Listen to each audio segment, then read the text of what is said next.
But yeah, why don't we do a quick recap? I think we started out in Earshore, and we started at the Pink Pearl with Coral, where we met Coral, and we got a little bit of information, got a room, tried the Phoenix Fire drink, which some of us enjoyed, but for others was too spicy, and managed to get a week's worth of rooms at the Pink Pearl, which is a nice, fine establishment in Leon Lee's Row. And you learn from Coral a couple little tidbits of information. One, it seemed like there was something going on at the Pink Pearl. The cook was out ill that day, at least, and that was causing a little disturbance. But besides that, Geo realized, hey, Coral's kind of got some cool powers with the water bending there, or water bending. That's Avatar water dancing, and asked, hey, where did you learn how to do that? And Coral was not really keen on teaching Geo, but Coral directed Geo towards a couple people. One was a professor at the university, but they warned that it might be a little bit expensive to try and get some lessons from them, and instead said if you're poor, and it turns out Geo is very poor, that you should go talk to this apprentice at Zaffy's Emporium of Wonder. Her name was Shakira. So you all, after having a nice evening, enjoying some drinks, decided let's do some shopping. Headed out across. Maybe I'll load up Earshore. Headed out across the bridge into the sort of more mercantile part of the town, and you went to Zaffy's Emporium of Wonder. You explored there a bit. You encountered what looked like a little bit of a scam artist out front, but you were not taken in by any of his offers, and instead went on inside, where you, I think we purchased some things. Can anyone remember what we purchased? Uh-huh. I don't remember, so let me know. Hold on. Bunch of I squirrels. purchased 3 Vorpal swords. Oh, yeah, that's true. Yeah, 3 Vorps. Uh, I don't remember if there was anything. I bought a scroll case. Yeah. Oh, yeah. Magical scroll that's case. right. And a bunch of scrolls, right? And a shitload of scrolls. I think you got the scrolls from the long road the time before. My goodness. I think it was just the scroll case, because There were some knickknacks and things that seemed like people were interested in, but I don't remember exactly what I people. thought I bought a knickknack, though. Well, if you didn't It's one of write it the last down. ones, and I didn't write it fucking down. I know Geo bought an elemental training kit, Yes. but Geo was poor, so he couldn't afford any of the things he wanted. Yeah. I don't know if True. I don't think I bought anything. I think you guys discussed the possibility of purchasing a bag of holding or handy haversack for the team or the group, but you didn't actually go through with it, if I recall. I think it was too much money. I think Locke did the same thing, like looked at a couple things and said, nah, not this time. I think most of you kind of maybe did that. I do remember the scroll case. I bought Yeah, I didn't buy anything. I remember really liking the hat of attunement, where you attune to it, yeah. and then you get to attune to another thing, so it actually doesn't do anything. That was great. Yeah. There were a couple of those. Or Yeah, the joke items were fucking hilarious. Yeah, but there was, I'm almost certain there was a joke item I actually purchased, because it sounded really good, but it was like at the ass end of our session last time. Oh well. Oh well. We were talking about like. Oh, never mind. I don't know. Luckily we record these sessions, so we can always go back and check the video replay. Yeah, actually, let me do that, and I'll see what I found. Okay. Okay, and anyways, this was just meant to give us a little recap. We purchased a few. Oh, I think we purchased a few healing potions or something like that. That was about it, if I remember correctly. in any ways, Geo managed to get what he was looking for there, which was an encounter with Shakira. Shakira was a young, an adolescent dragonborn woman who apparently was skilled in fire dancing and earth dancing. And she exchanged some information with Geo, taught him a little bit about Titan Touched, which is the term for the Ganassi in wool. And she said, hey, I'll train you a little bit on fire dancing or earth dancing if you want. A little weird, didn't it? A little bit. And then she also said, maybe you should go hang out, or maybe you should go try and hook up with this Professor Kanchana Mu over at the university. And she gave him some advice that maybe the best day to do that would be on a fest day when a lot of the professors tend to gather in the Forum of Galwin and just, sit around and chat and gab and stuff. And it might be valuable to find Kanchana there without having to incur any cost for making an appointment or attending one of his lectures. So that was a plan that Geo had hatched with, I think he invited Raphael to join him on that. But that was something you guys intended to do on the next fest day, which wasn't for a while. And Geo had done a little bit of training with Jakira in the afternoons of a couple of the weekdays, and he started training a new skill, which was his Fire Wheel Charm spell. Oh, that's right. Which was pretty cool, and I think he got to level 2 in that, and I should probably take some notes on that. Yep. Mental Put training. in my little spell description that it's at level 2 currently. Yeah. Okay. So I'm gonna put a little note here of Geo's skills, and I will put Fire Charm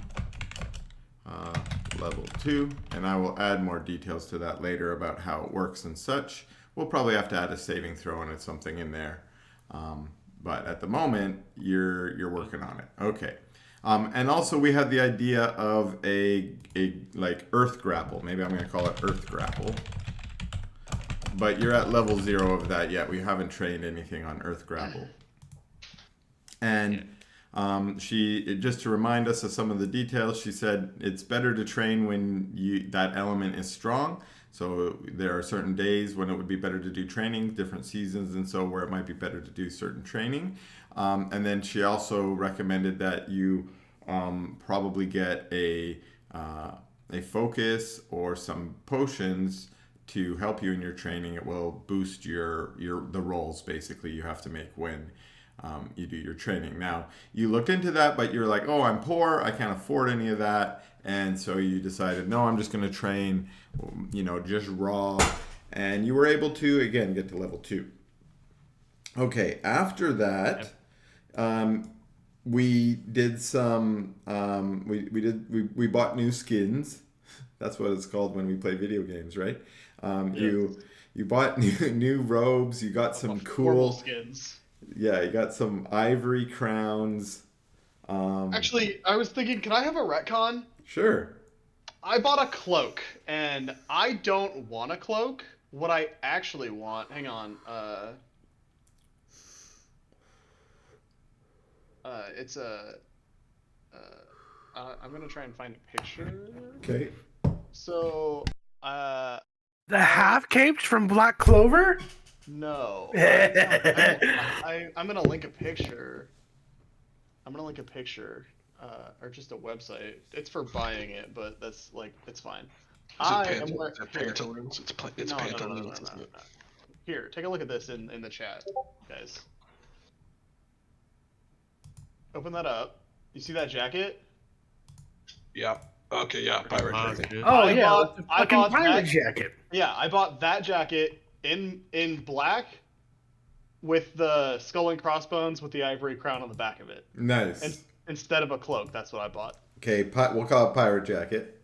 Yeah, pirate captain jacket or whatever. But that I just thought that seems way cooler to me. Yeah. And if you're cool with that retcon, I would like to, For sure. This is the kind of stuff that retcons are designed for, to make things more cool. You know how much I love fucking dressing up my characters that nobody can see.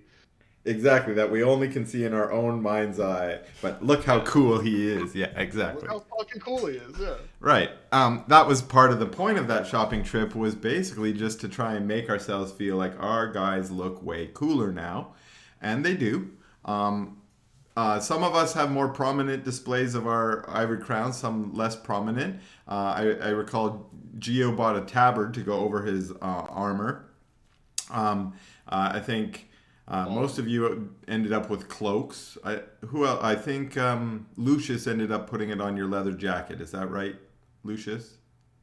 Yeah, it's a very large patch on the back of my jacket. Yeah. Okay.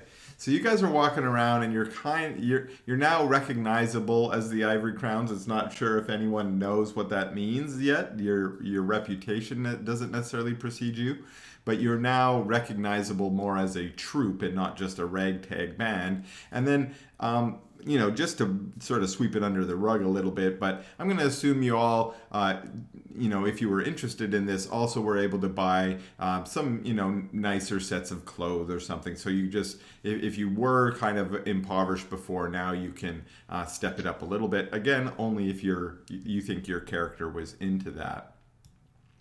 After that shopping, we headed over to the, what am I making light sources for? Going to the 3 coppers, right? Mm-hmm. Not quite. We went over and we did Myrick the Beautiful first, which was mostly just building the world up and making the world feel alive, and also introducing a random character that I created, Myrick, and her story. And she sang a cool story about her visit to the Outer Planes, where she managed to meet some gods, and they blessed her with some powers, apparently. She sang a nice song about that. And you all enjoyed the performance. And after the performance, the next day, which is the feed day, is when we went down to the rum bucket, which down here, number 39, in the wharf, down in the corner. It's kind of a rough and tumble part of the wharf. You went to the rum bucket, and you weren't really certain why you're going there, but Locke said, "Hey, I got some business down here. Will y'all come?" And he alerted you all to come down. And on the way there, he sort of said, "Hey, look, I'm trying to get some information, but this is kind of a rough and tumble place. Let's not try and get into a big fight or, cause trouble." But sure enough, when you got there, trouble caused itself. Locke did, by bribing the bartender, Lude Susan, was able to get some important information he was looking for.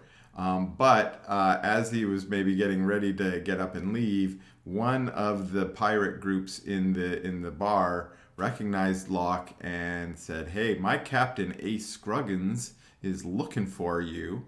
And they started trying to give him the old 1-2 punch in the old gut from Bertha. I remember her name was Bertha Broadchest. Yep. And she instead took a shot in the gut, and Locke started scurrying out of there, as you do when you're surrounded by pirates trying to shiv you. Yeah. And they were just throwing hands. I'm sure if McGruggins knew that I had murdered his brother in cold blood, that his crew would have been much more angry. Right. Your own takeaway right now is they maybe don't know the full deals, but they know something's up with you and Jimmy. Good thing they didn't recognize his shrunken head hanging off of my fucking hanging off the front of me. I assume that was in your bag, in your. Yeah, you hide those when we're in I thought you company, said right? those were in a sack of some kind. The shrinking sack. I mean, I assumed that they were finished shrinking, but yeah. I mean, I guess it could take longer. Well, it has been several months, and I'll be honest, I don't know the alchemy of shrinking heads. Oh, me neither. I just made up some bullshit. Yeah, so you know, it's Takes up to 5.5 you. months to shrink. If you have shrunken heads on display, that's going to make you stand out a little bit more than if you... I'll say they're like on me, but they're underneath my big jacket. All right. So they're not like a necklace, but there's maybe like on your belt or something like that, or Yeah. hanging I mostly flash them for intimidation effects. Okay. So we'll say, yeah, so we will say that maybe, at least for now, they haven't noticed the shrunken head on your belt. This might be the time where your companions notice the shrunken heads on your belt. It only takes like 6 days to shrink a head. Huh. What? Really? So, yeah. Did In you real just life, Google at that? least. Did you just Google that? I did, yeah. Wow. Anthony there's just certain got put on a rituals, list. and there's a lot of rituals that take place that are just 6 days long.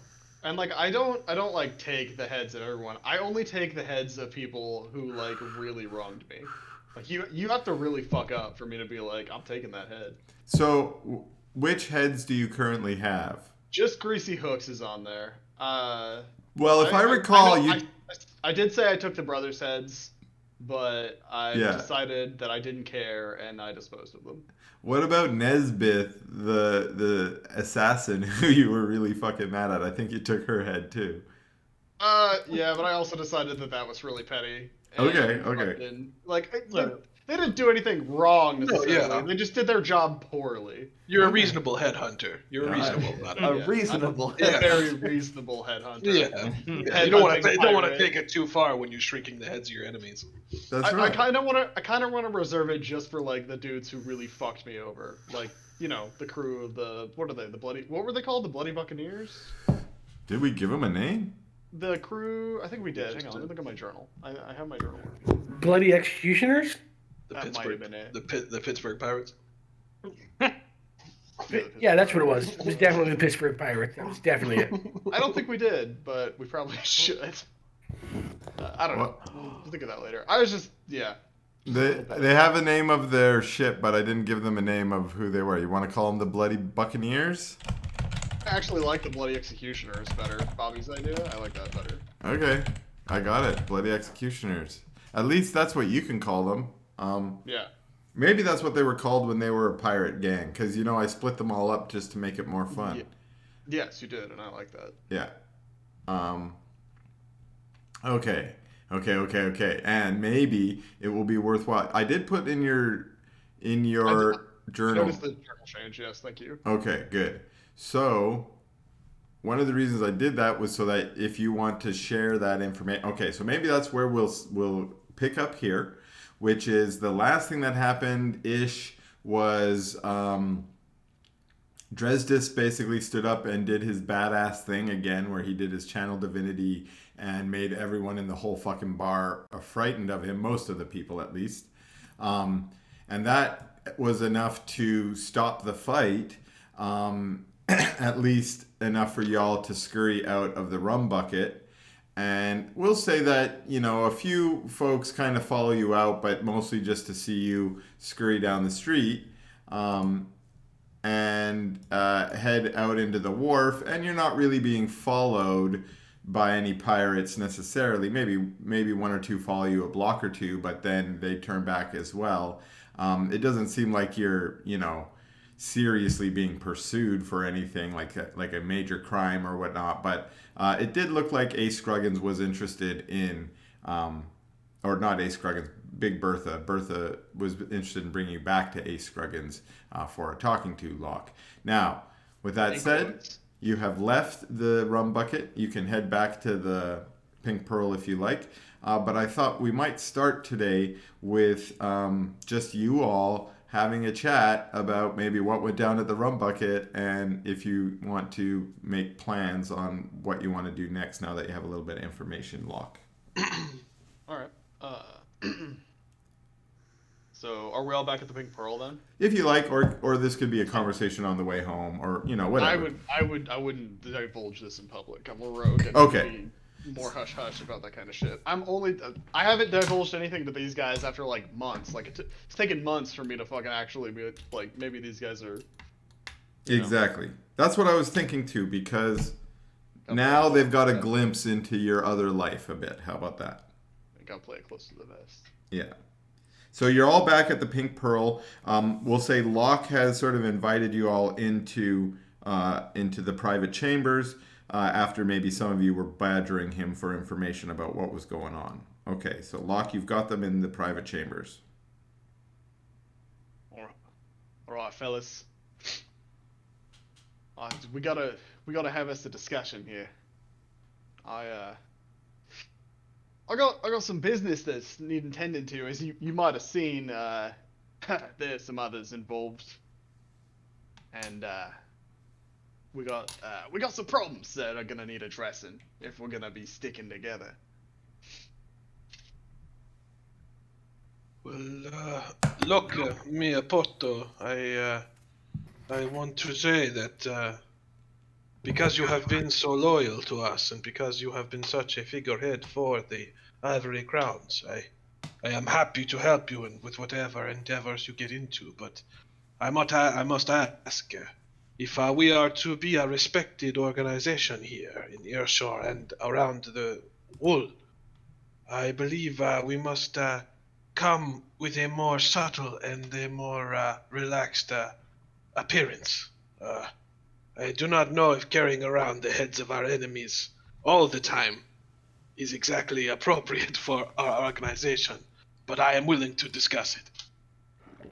Well, that's not really what I was talking about, Raf. But It can be a moment of discussion other time. I apologize. Well, I keep the head. The heads are hidden like under my jacket. Of course. Like, it's just the one head right now, just Greasy Hook's head. Well, Big Bertha back there, her captain, Ace Scroggins, right? Captain of the Jolly Skewer. He's a foul bastard. Mean-tempered, none too bright. And his brother, Greasy Hook Scroggins, well, he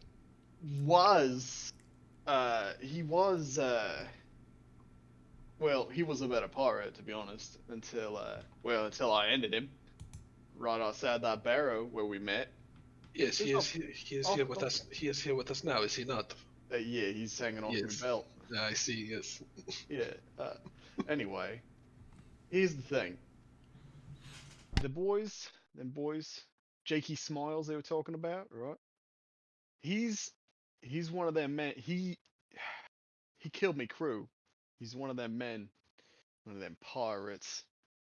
Came after me, my crew. I was a pirate, you see. Still am, I guess. Grew up on a pirate ship. Learned the pirate trade. And then the bloody executioners came and betrayed me captain and everyone else. Killed them all.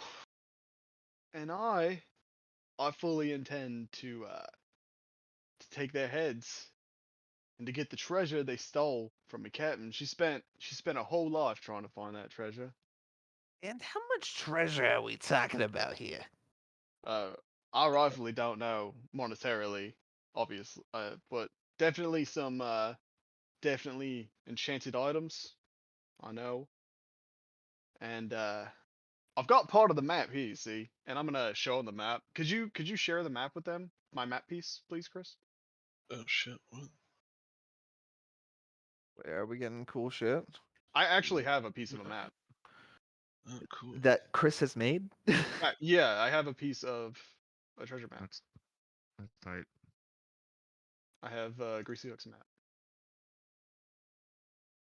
Chris, can you hear me? I can't hear you. I'm on mute. I'm back. Oh, there you go. Oh. There it is. There it is. I clicked Holy show to shit, players. what Did is it appear? That looks like Australia. Yeah, which is funny because I speak with Australian. Yeah. Block. I didn't even think of that. I just made a random ass looking island. I'm confused. Did you just show us a super secret pirate map to untold treasures that a bunch of other pirate captains are gunning for? It's only part of a map. It's one map. There are 5 maps. This is the first map. And you need all the maps to get to the treasure, but they all split up and took parts of the map with them. Alright, so this is Greasy Hook's map, alright? And Greasy Hook, Sorry. he ain't had much in the way of treasure, but he did have this map.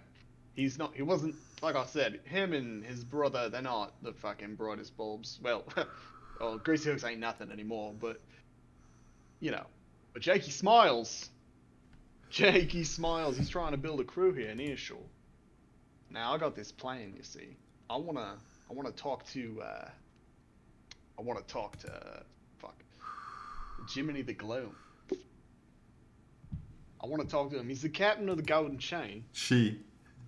Okay, Yeah. sorry. Jiminy's a she, of course. Yeah, thank you. She's the captain of the Golden Gloom, you see. And I think, with a little bit of favor doing, maybe a little bit of bribery, her and her crew be willing to help us get Jakey Smiles out of the picture. I mean, it benefits her to get rid of Jakey Smiles anyway. He's a piece of shit, for one. Even for a pirate, he's a piece of shit. And fucking... Well, I mean, I hate him. But that ain't saying too much. I hate the whole crew he ran with. But if we can get the Gloom to help us with the Golden Chain, we can take the Grinning Goblet from Jakey Smiles. I can take his head, and we can get another piece of that map. And maybe he also should have something called the Shield of the Turtle.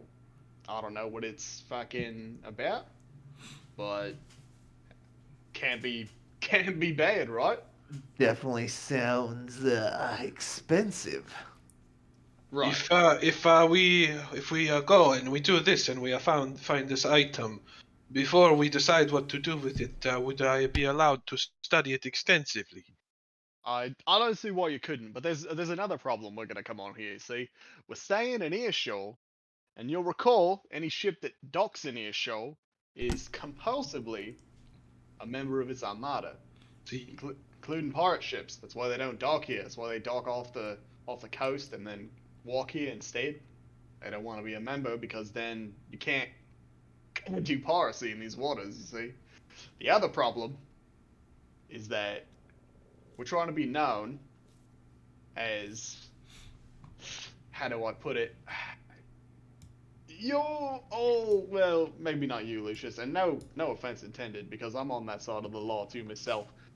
Me and Lucius, we're kind of afoul of the law a lot, but Raph, you're an upstanding, lawful man, and so are you. So are you, Gio, and I know that you are, you big bastard. Fucking, Indeed. yeah. So, I must say in response, that I have lived my life as a law-abiding businessman for too long, and I have submitted to the wills of my father for too long as well. At this point in my world, I am willing to do anything I can to uncover the secrets of the Avia Machina. And I believe that my journeys with you have brought me closer to this goal than my business with my father ever has. If this continued quest brings us on the other side of the law, I am glad to have such experienced pirates at my side. I just want to say, I have never broken any laws, actually. I am completely on the right side. I am an actual archaeologist with the proper permits through city law to make sure that everything on our side of the business is running A-okay. right. Well, I believe you all. I do. It is an important and good cover for our business dealings, especially if we are looking for treasure. That's why we all say right now, we are not doing anything illegal. No, the Ivory It is under Crowns the guise of archaeology, and all we Gee. have to do is put a few relics into a few people's hands, and we can make this very profitable for everyone. The Ivory Crowns are primarily a archaeological salvage operation. Perfect. Not exactly in this case. I mean, it'll be a pirate versus pirate affair. Yes, of course. Which is why the authorities won't bother us so long as we keep it between pirates. Do we have a pirate name then to go underneath an alias? We can always deflect if it comes back to the Ivory Crowns. That no, it was not us. It was this pirate group. Well, that's kind of why we need to get the help with Jiminy the Globe. She will give us a cover, and she'll know that we're using a name and using a ship for our own ends. That's not a problem. We just have to make sure to grease her palms. You feel? She's gonna want something, and we're gonna have to help her get it. Well, greasing is easy. If we haven't done it before, we could do it now. Yeah, well, you say that, but I don't think we're gonna have the pocket money to just buy her off. I think she's gonna have something she wants us to do. Oh, even better. We have got quite good at fulfilling the random tasks of strangers. True. But, really, the first task, though, we gotta find her. Oh, sorry, go ahead. There you go. I was just gonna say, the crew, we saw him at the rum bucket, and I kind of wanted to talk to her first mate, Evelyn, but, he or she? He. She? He. He? Okay, thank you. But, well, yeah, then Bertha came up, started throwing hands, wasn't really the talking kind of time no more. So what other options do we have? Is it safe for us to return to the rum bucket? I'd let it cool down for at least a day or two. I mean, as long as we avoid Bertha, and or dispose of Bertha, which isn't really my preferred method. I mean, Scruggins is a dick, but he ain't never done nothing to me. Oh, you said that the pirates here, they dock their ships outside of town, correct? Oh, they do, but they also got them. Could we not go and find their ship and possibly wait there for an audience? Oh, we could, but I don't really. Showing up unannounced could be bad, or it could be good. You never know. I don't think we should take such a risk. Right. Some captains don't like to be approached directly, which is why I think talking to Evelyn, it's a good start. Is Chris's Jiminy a drow? Jiminy is an orc. Okay. You remember that they were kind of, they looked like they were a Kugong mostly crew. Yeah, because they were drow, Dwergar, and Sverfnablins with orcs, right? Yeah, and orcs. They were the Underdark crew. Exactly. And so they came, so yeah, they're still pirates. They're just Kugong pirates. Yeah. Mm-hmm. I feel like you've made Kugong like an Eastern Underdark kind of mix. Exactly. Yeah. Yeah. That's what I was thinking is sort of like what I kind of based them off of. What if you watch the Pirates of the Caribbean, those movies, there was like these Asian pirates. I think it might have been Chow Yun Fat who ran them. Yeah, I remember that. Yeah. So that's sort of what I meant them to be, kind of like just pirates with a different culture. And they probably spent more of their time pirating down in the Kugong Empire, which is a question. Why are they up here? Ooh, I don't know. Yeah. Okay. So that was a good plan. Did you have more questions for me, or did you guys want to do more plotting and planning? I'm good as long as they're good. I'm good. So, are we waiting and then going back to the same rum tavern? bucket? So are we all going together, or should we like be more careful as to who we send in there? How about this? How about Locke, since you're the pirate? Why don't you roll me just a history check? Okie dokie. Let me just go ahead and set blind. This is just to see what kind of background knowledge you have for your plan to go find Jiminy the Gloom.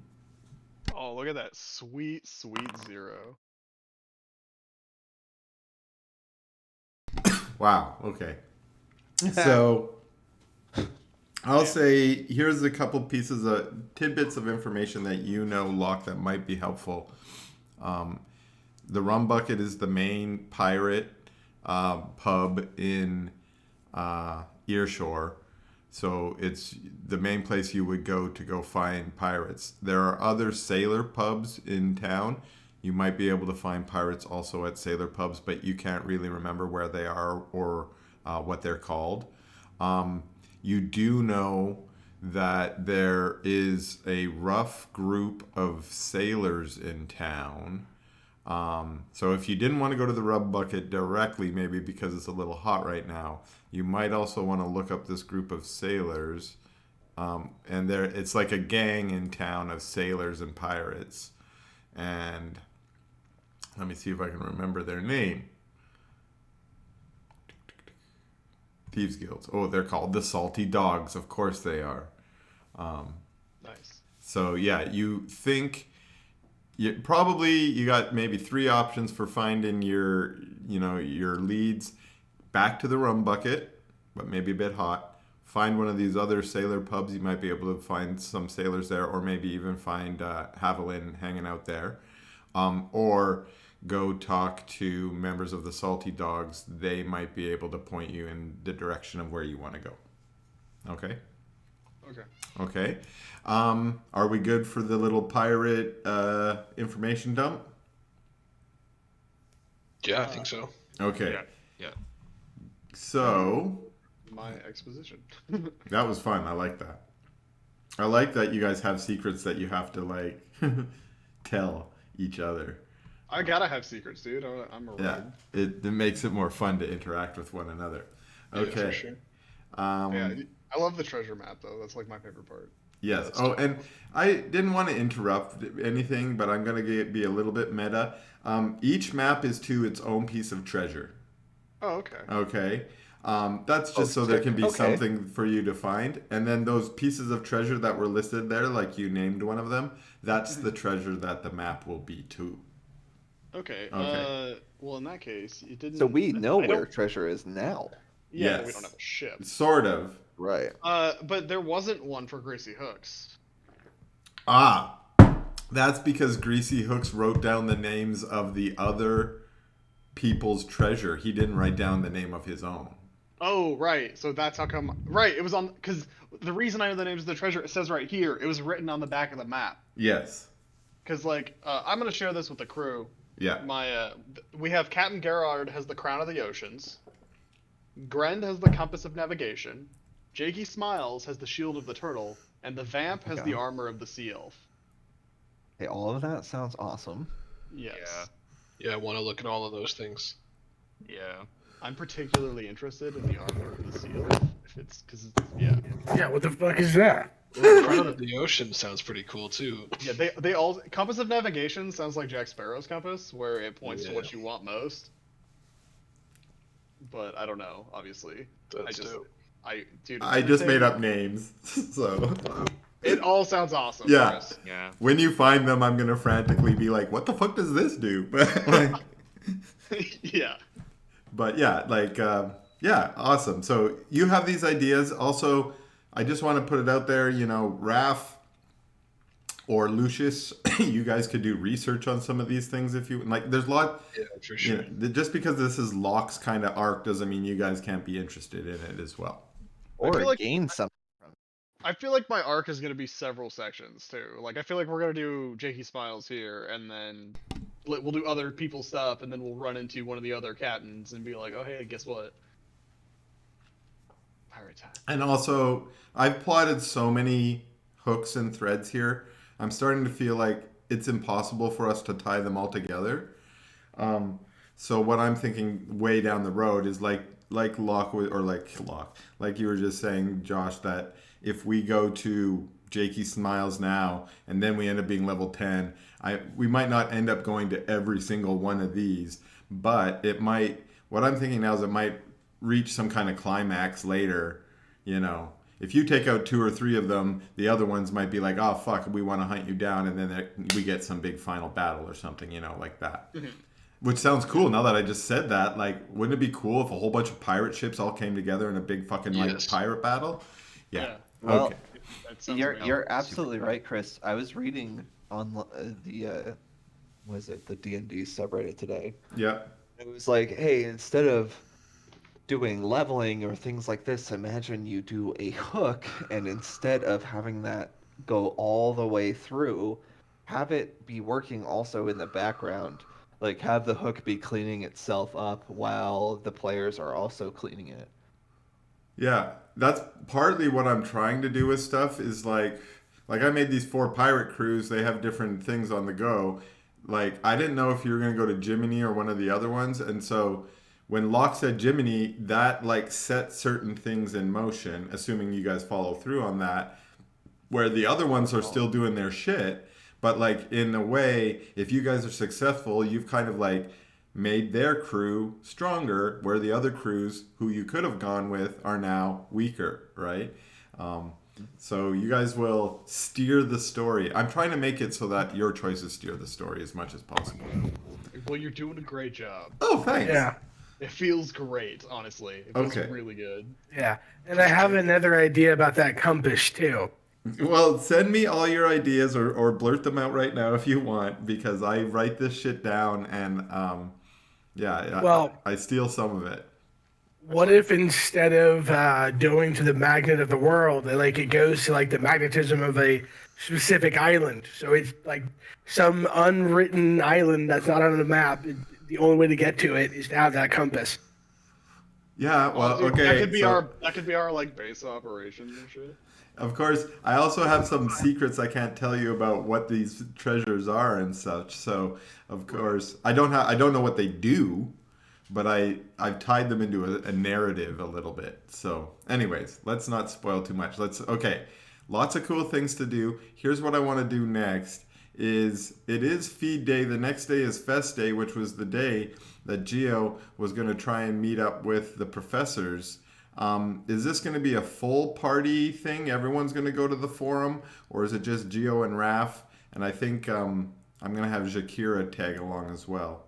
I think I'm gonna take I think I'm gonna be kind of spying around the rum bucket, trying to see if anyone from the crew I'm looking for is going in. Okay. So you're going to start basically. The next step I'm going to do is downtime activities, which is doing your investigation, finding the things that you guys are trying to find. So you're going to get started on that, Locke. Is that the idea? Yeah, while Geo's training. I mean, Yeah. I assume Geo's gonna do some training. Yeah, and this is just like a one afternoon thing, probably. Yeah. Anyone else with plans for the afternoon, or are you going to go with Geo? I think Jerez is a little bit curious about it, so I think he'll follow Geo to watch. Okay. Is this an entire afternoon? Probably, and Lucius, this is an opportunity for you to either go meet with people at the university or avoid them, depending on what your plan is. Avoid at the moment. Okay. Actually, no. I think I might. No, I'll go with. Okay. Yeah, because if I go talk to him, I bet there's a little more connection to the information I'm wanting. So. You might be able to brag. Yep. You know, if that's something that you like to do. Okay. I think Lucius loves to brag. He does. Personally. Yeah. He's a huge fan of that. All right. Where you guys? Sorry, where are we? Where's all our characters right now at the moment in the city? Are we still like in the rooms? Yeah. Okay. We'll say it's. I'm gonna advance it to the next day, and I'm gonna say it's the morning. Well, I advanced it to noon, but whatever you guys want to do in the morning before you go to the university, you can do. Geo, did you need to get ready or anything to do before you went? Actually, just have to ask Raphael a few things. Oh. Yeah. Well, good morning, Gio. What can I do for you, mio porto? Try to do a voice that can hold for the majority of the session. Listen, Raphael,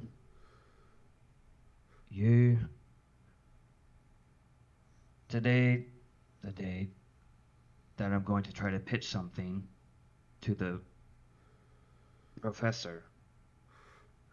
Do you have contract paperwork or papers that you can have people sign to establish a new bargaining agreement or anything along those lines? You are looking for some sort of documentation to certify a dealing you are having with this professor?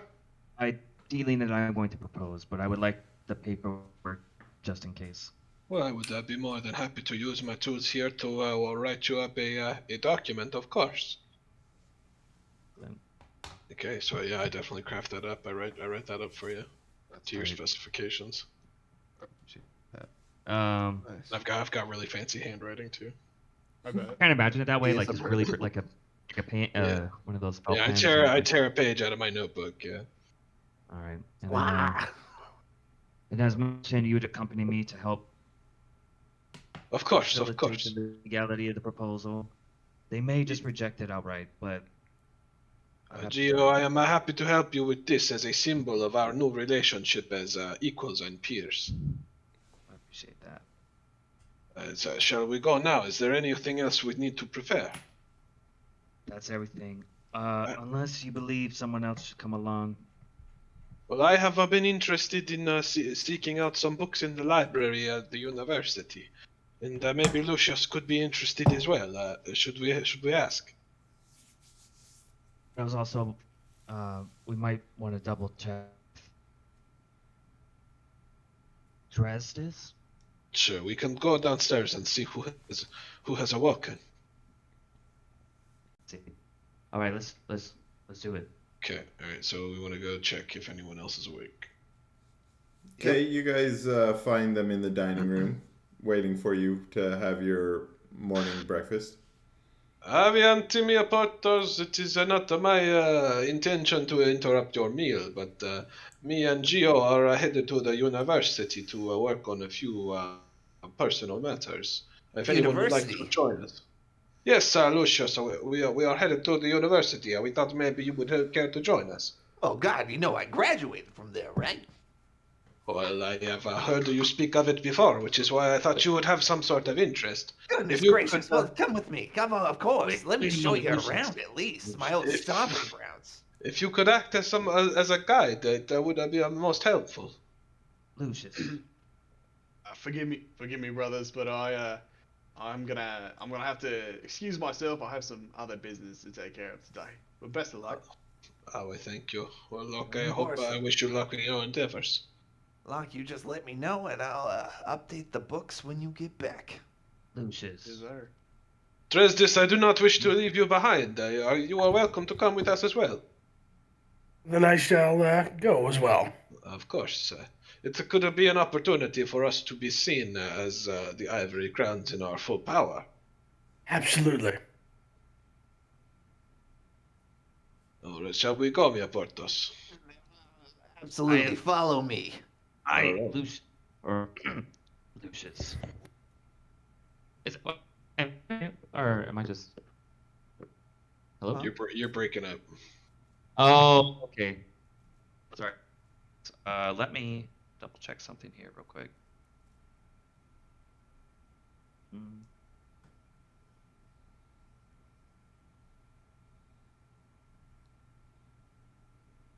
I don't know if that helped.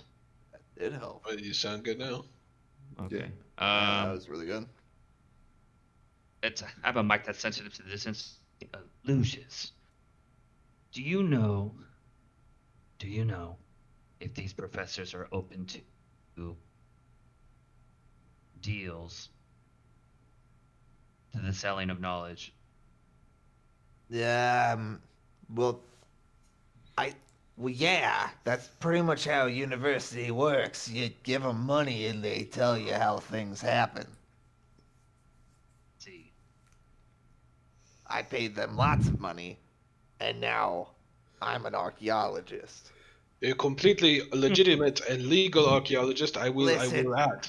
Completely legitimate. I have all of the paperwork, and I also graduated, so... Of course. We could talk about the books at any time, but it's all very legal. Which is very important in case there are any guards listening to us currently. Absolutely. They could talk to us right now if they wanted. Of course. I would charm their knees. I almost Charm them to their invited. knees. Which is not good. Close. This I sounds, don't want to charm anyone sounds promising. to their knees. Oh, We've got books for that. oh my. Well, So you guys are ready to head to the university? Yeah. Let's go. Okay. Yeah. I love how much of the session you guys run for yourselves these days. You guys just sit there and talk to each other, tell each other's tales about stuff. Like, okay, it's my turn to come back. Okay, so you guys walk out. Let's check in with the Wally today. What's he doing? It's scattered clouds. It's pretty chilly. We've just reached winter. In fact, I think no, that's not true. It's like very tail end of autumn. In fact, I think it might be the first day of winter. Let me check my calendar. Where's the seasons? Winter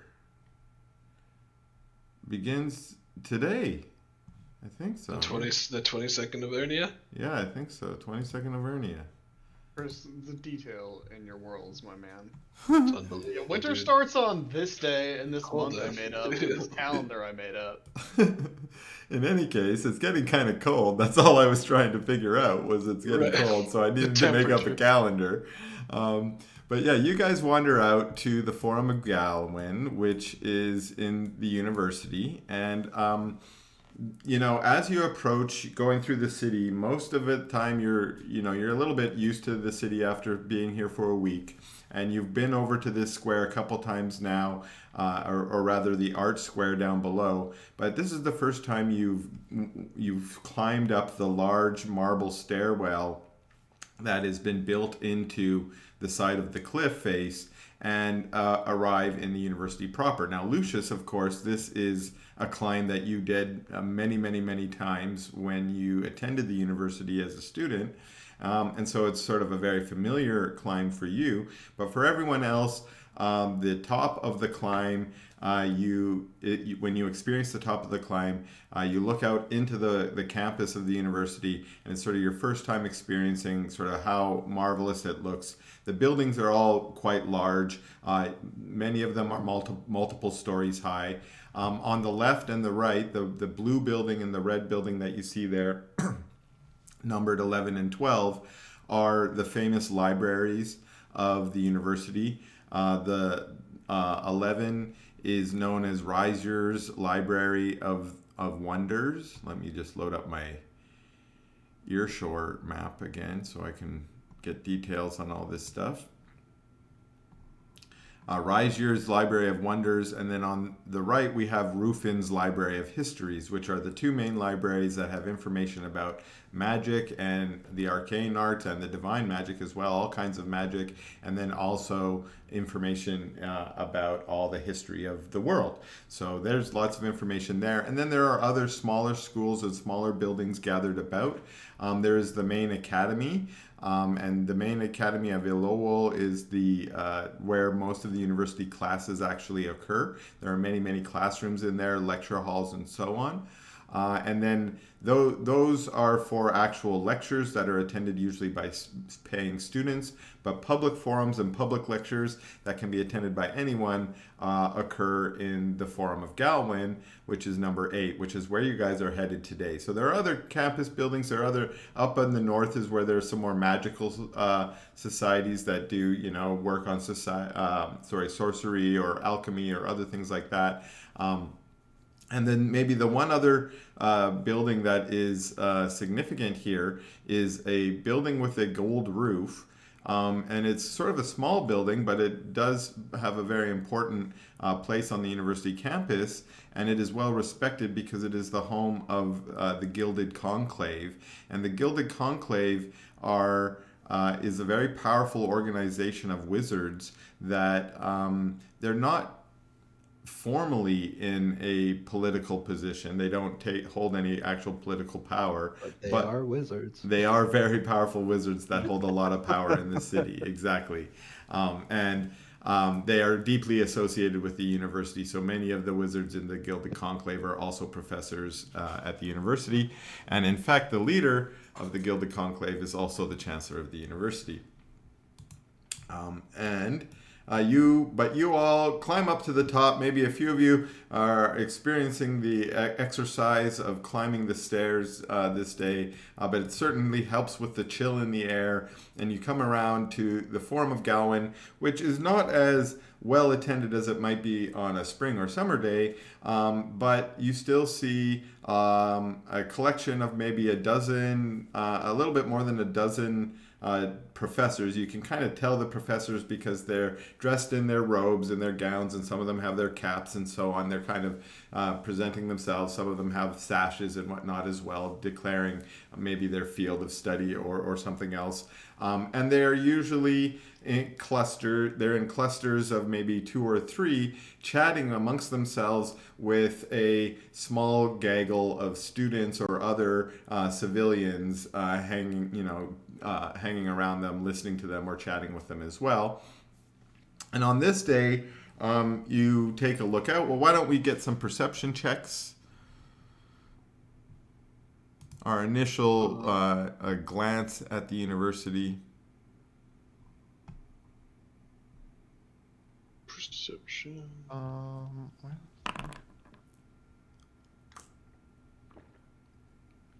right. Geo's perception dropped first, and you got a pretty sufficient roll here, Geo. You're out here looking to find, what you're looking for here. And you remember Jakira telling you that she would meet you here if you wanted to, and she would try and introduce you to Professor Moo. And when you're scanning the crowd, it's not hard for you to find Jakira, because she is a quite beautiful and she is a well-dressed dragonborn woman. You see her blue-scaled face down there in the crowd, near the fountain at the bottom, in fact, right in front of one of the statues. And she is flanked by a couple others. You don't necessarily recognize all of them. One of them, it appears to be her aunt. Again, another sort of blue-skinned dragonborn with just looking considerably older, maybe a couple generations older. Aunt is generous, maybe great aunt would be a better descriptor. But if it is the same person you saw, Zaffi, at the Emporium of Wonders, she is dressed differently today. She's definitely dressed a little bit more ostentatiously, has more jewelry on today, and seems to have styled her scales and such in a slightly different way, maybe different makeup pattern as well. She is standing there looking pretty honorable, but she doesn't seem to be talking at the moment, but she seems to be listening, and there seems to be a conversation going on between her and another professor who is let me make sure I get this right. He is a smaller, gray-skinned, gnomish fellow who looks a little bit older, and he's currently at the moment kind of having a pretty heated description of something. You can't overhear it from where you're standing at the top of the stairs. But you can see that he's there with Shakira, this other older Dragonborn woman, and a couple other students gathered around. So you spot what you're looking for. Lucius, you also do a quick scan of the folks around. And of course, your professor, Toranya, she's a half-giant. So if she's here, it's pretty easy to spot her. And she's here. She's obvious. She's pretty obvious. She's actually seated on one of the benches. She often sits herself when she's here just so she can be on eye level with everybody else. And she is having a conversation with another professor who you recognize and know is Professor Wilbur Slater, who is a professor of Wool history and legend. And he and your Professor Anya, frequently have conversations about Wool history and things like that, since there's a deep overlap in their fields of study. And you also see that among them, a couple other students you probably recognize, maybe one or two like juniors that you don't, since you've not been there for a year. You see Minerva is down there as well, and she seems to be questioning Tor and Wilbur. Yeah. Sorry, what did you say? Frickin' Minerva. Frickin' Minerva, yes, exactly. Okay. So, I think I want to start with Geo. Geo, I assume you approach the trio of them with the fellow students? Yes. And then I would ask that Raphael accompany, or yeah, I guess that's applied. Right. Okay. So is everyone going to go with Geo at the moment, or Lucius? Are you planning to head over to the archaeologists? I'll head over to my people. Okay. And Dresdis, where do you go? I'm gonna follow Jeremy. Okay. Geo. Yes. Jeremy is not there because Jeremy is a human, but Who is Geo Jeremy? is an orc. Yeah, my brain totally farted. I was like, "Fuck, what's Yeah, Geo's I name?" know. I did that earlier too. I always call you guys by your character names, so it's like I don't even really know Jeremy. you have actual names. Okay, so yeah, all right. So you head on down there, and they are when you walk up, the smaller dwarf gnome. Let me give you a fuller description of him. He's sort of an older gnome with gray-brown skin and white hair. The top of his head is perfectly bald, but ringed by a crown of sort of wild white hair that kind of sticks out.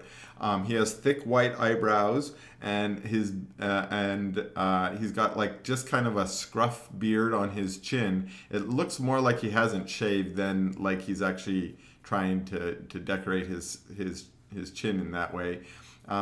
He wears sort of a short sleeve embroidered coat of a burgundy velvet over a tan woolen tunic, and he has some matching velvet pants that are cut below the knee, which is sort of the Kugong style. He appears to be a Sverfneblin, so he's from the Kugong Empire. And at the moment, he's sort of mumbling to himself and rubbing his fuzzy chin. And the older Dragonborn speaks up, and she says, "Well, I think," he says, "No. I'm pretty sure the fire element, when combined with the air element, does trigger the creation of the lightning. I mean, I've seen it before. It's a combination of the two elements." And the older Dragonborn says, "Yes, well, we've agreed that already, but in what order do the elements combine?" And it's at this point that you two, were you with them as well, Dresdis? Yes, you said you're with Jeremy. So you three walk up, and they sort of look up to see that you're approaching, and Jakira recognizes you, Geo, and she says, "Oh, Geo," and then she turns to the other two and she says, "Professor Mu, Professor Zafira, this is the orc that I was telling you about with the amazing powers. Please, Geo, Geo-Iku, this is Professor Kanchana Mu." The little gnome walks up and says, "Oh, and it's a very pleasure to meet you, Professor Mu," and he offers you his hand. Nice to meet you too. And I'm just kind of like, oh, Zakira was really helpful here already, so I'm just kind of pleasantly surprised. All right. Anyway, nice to meet you too. Jagira turns to introduce you also to Zafira and says, "This is my aunt, the Chancellor Zafira. She is Chancellor of the University of Earshore, and she is the leader of the Gilded Conclave." Zafira turns to you and she says, "It is a pleasure to meet you. I hear you have some very interesting sorcery skills. Is that right?" I would say so, and then I brought a demonstration kit, thanks to Zakira, to show you guys, because it is a bold claim, and I thought evidence would be in order. They both sort of look to one another, and they giggle to themselves as though you have anticipated their first question. And Zafira says, "Well, by all means, then, if you wish to demonstrate, we are very curious to see your power. Please, show us." And I just slowly take each little bottle out that has each element, or I forget exactly how it was, but I find a nice spot to set it down nearby, assuming like on one of these Benches, yeah. here, yeah, and proceed to go through all the elements, starting with I think it's starting with Earth, and then do I need to make rolls for that? No. I'm not sure. Actually, do 4 Arcana rolls, because there is one thing I want to check here. Okay. All right. So just 4 right off the bat? Yeah, it's just for Wild Surge. Oh. We haven't had any Wild Surges yet, so I'm trying to force one at some point. That would be amazing if one could happen, but Yeah. It's, But also, you're not supposed to Wild Surge on cantrips, so I'm really bending the rules here. But I'm like, I want you to get a surge. Fuck the rules. Cool shit first. Exactly. Yeah. Thank you. Okay. Yeah. I'm glad we're all on the Wild Surge same on a page cantrip with that. would be Any case, The rules are dumb. what you notice, Geo, is as you pull out your kit, even though as you approach there was sort of an important conversation, or maybe not important, but at least a heated conversation going on, it's completely disintegrated. All interest in it has gone away, as they are all focused pretty much 100% on you and what you're doing. Now, you're kind of slow setting up, pulling out your thing. You notice a couple other students' eyes are drawn towards you, and you've gathered a small little audience around you. then Now you open up the first case and you pull out your vial, and you start your demonstration. You move the earth out of the vial into the small dish that's there, and then you move it back into it, and you look around and you notice not too many. No one's really showing shock or surprise or awe on their face at that. One thing you've noticed as you've had these powers for the last year or so, that by far the number of people that you've met that seem to have been Titan touched, it's more in hindsight now that you know a little bit about that, but by far most of them have been Earth users, Earth dancers is what they might be called more colloquially, in which case you don't see a lot of surprise among the folks gathered around that you can do that. What element do you do after Earth? I was gonna do water. Water. Okay. So next you open up the vial with the water in it. Again, a very simple display. You pull the water out, you put the water back into the vial. Now, looking around, especially amongst a couple of the students, you see a couple impressed nods, like, oh, wow, like, impressive. Then you go for the third element. What's your third element you're going to use? Air. Air. Okay, now if you recall, in the third vial is a vial of green gas. It's an inert gas, it's not harmful, but it's heavier than the normal air, which makes it a little bit easier for you to manipulate it with your power and not just have it boof away. So you go ahead and do this one, and you remember that this is a slightly more delicate maneuver, partly because you don't have as much practice with this element, but sure enough, you're able to pull the green gas out. For a moment, it looks like a breeze is going to catch it and carry it away, but you keep it contained and have it come to rest in the little dish. And again, pull it back into the vial, stopping the vial and returning it to your little case. Now you notice that there's a small bit of applause. A few of the students are grinning, smiling. They're quite impressed at what they're seeing. And both Kanchanamu and Chancellor Zafira are intently watching you. Not that they have their intention has not already been 100% on you, but they are showing very little emotion other than a desire to see you complete your demonstration.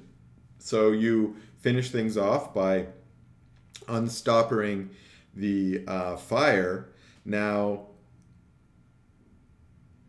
okay, I'm going to leave this bit up to you, but you rolled a critical success on your Arcana check.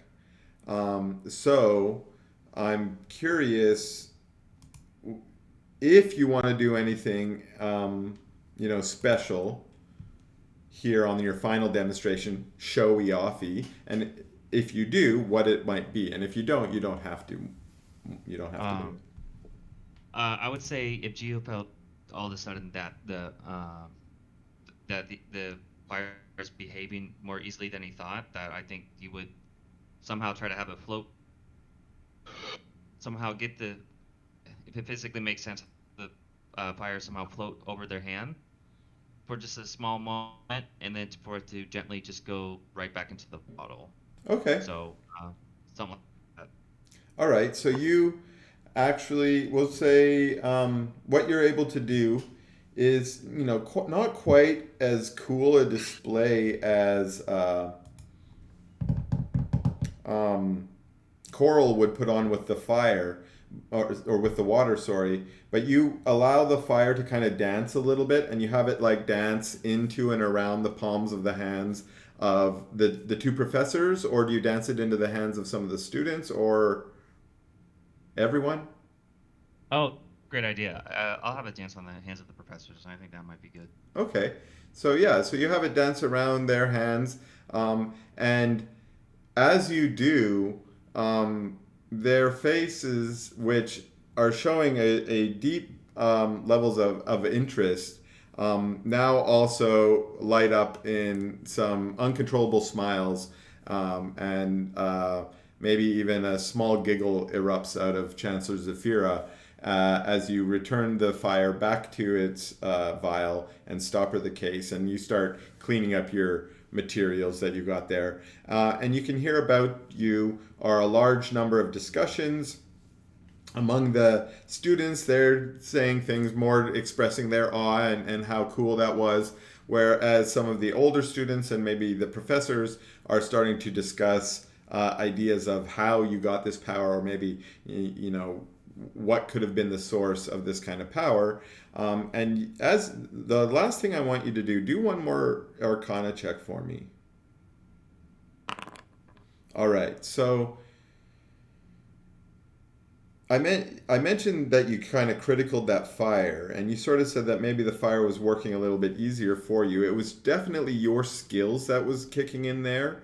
But the other thing I wanted you to know is that as you were doing this with the 4 different elements, you realized that this was a kind of a efficient and delicate way for you to test your powers, maybe even in the morning. It's not the morning, but what you were able to do is determine that your water powers today were strong. Okay. Quite strong. I'm going to go a little meta for a second. I think I'm going to change my rules about how the elements were working just a little bit. You guys might not notice this at all, but I think I wasn't having a strong enough effect. So today I will say the two powers that you felt were influenced today were air and, to the most part, water. And then you've always felt like there was some earth boost you were getting while you were here in Tirad, and I think you had figured that one out already. But besides that normal earth boost you get when you're here, you're getting an air boost and a water boost today. And water is the strongest. Okay? Awesome. Now, Awesome. yeah, you can take your notes on this, but more what I was hoping to intend is that down the road, especially maybe when you're training or when you're going to go into combat and you might want to know this, we can say that in the morning, maybe you pulled out your kit, you did a little test, and you took note of which elements were strong that day. That way, when you want to cast a spell, you'll be like, aha, I'm water today. I'm going to fire all my water spells or something like that. Make sense? Yep. Okay, cool. Okay, so you put away your little kit, and maybe return it back to your bag or your backpack. And as you turn around, again, the students and the professors are quite interested in you, and Zafira and Kanchana Mu have some questions. And first, Professor Mu starts out and says, "Well, my boy, this is very interesting. Actually, this is I've never seen the like in all of my days. And you see, I'm a pretty skilled fire dancer myself. But wow, now tell me, when did your powers manifest? You're an older fella like myself. Is this new to you?" I would say the only thing I can tell you at the moment is that they are newer to me. It wasn't like it was yesterday. I will say in general it's a few years, and that my powers seem to be continuing to grow. So this isn't the culmination. As you see, I'm a little bit older. This is actually the beginning. However, with that one thing said, I would like to show you a proposal that I wrote up before I say anything more. And then, Raphael, do you have the documentation? I see. First of all, I would like to introduce myself. Thank you for your audience today. I am the associate of one Gio, the spectacular sorcerer who has done the display today. I am Raphael de Corbo. I am pleased to make your acquaintance, and I am here to present you with this document that has been made up by Gio and myself. Well met, good sir, says Zafira, and Kenchana says, well, that's very good. What is this document about? I mean, I have more questions, Gio. Do you guys hand over the document, or? Yeah, I'm handing over the document. Okay. I had an idea what the document would say. Is it okay if I? Yes. Yeah, please. That's the next step. I need to know what it says. All right. So the document would say, to be the first. Are we calling it a university or a college? Yeah. Okay, so to be the first university and to be the first and exclusive university to a joint research project that entails me telling them everything I know and to work with them on a somewhat intermittent basis. Okay. On helping them research how one can get mastery over all 4 elements. Okay. And then that there are a financial terms for that, and the financial terms are, I'm gonna say, I don't know, I'm gonna shoot the moon. I think, yeah. So it would say, for a 100, it would cost them 100 platinum signing bonus, and then with a perpetual platinum per month. That goes to a specific address, which I would say is Hideko's address. So okay. Then, you cut out for a second on how much per month. I said 15 platinum per month. Okay, yeah, so 100 platinum signing bonus and a 15 platinum per month delivered to a particular address for Hideko. Yep. Okay. Buying us a pirate ship. Gio, okay. So, was there any other stipulations? Or I cut you off, so I want to make sure you finish. Oh no, that was. That's what the contract says, but then I have a quick little whisper aside to Raphael and ask him, should I have put something in about your brand in there? Gio, no, I think this is better if it's reserved to you and your skills. I do not know what what resources I could add here with my rifles, especially since my relationship to my father is certainly swiftly deteriorating. I see. No, it would have been about them buying your. Okay, that's fine. And then I go. Yes, of course. If we add something to the document, we could say that the university guards or anything associated with the university must never buy any other rifle other than the rifles of the Corvo rifles. I think this is a honest and okay thing to add to our document. I agree. They're the best, and this knowledge needs to be well protected. So it makes sense to me. Well, I know that the universities often have brand agreements on things like soft drinks, so I think this is just that with rifles. This is not late stage capitalism. Okay. Oh, today's lecture brought to you by Brondo. It's got what plants crave. That was the meme you sent one time, Chris. You're like, you're saying this has been about late stage capitalism the whole time, and then we're like, it always has been. It always has been. Yeah. Okay, so is there actually... So one thing I'm going to say that this discussion went on in the morning when you guys were drafting this, not here like at the table. Smart. Yeah. So the question is, did the decorbo clause enter in or not? I'm just actively scribbling on the document while they're in front of us, just like editing the terms. You guys are like fighting over a quill and like, no, it should say this. Yeah, okay. I think certain underlining and initials would be allowed to have the addendums. Yeah, smart. Legalized, smart, or I suspect. Yeah. But yeah, no, definitely, we want to say that. No, I don't think that has anything to do with this. I think it would be strange to add that in. So let's all right, fair enough. Let's not do it. Don't push the luck. Okay, all right, fair enough. I say all right, and I hand it to the professor, and I say, do you think these terms are amiable? Okay, so let me make sure I get this down again. It is what are you granting them? Oh, that I'll work with them and tell them everything I know, and I will work with them intermittently, which means I'd have to return time to time. I don't know how frequent that would be. Yeah. You're volunteering to be like an instructor / like experiment subject, right? Yeah. Yep, that's what I'm doing. Okay. Experiment. So. Too. So there's city do this. So I hope that's. Okay. So,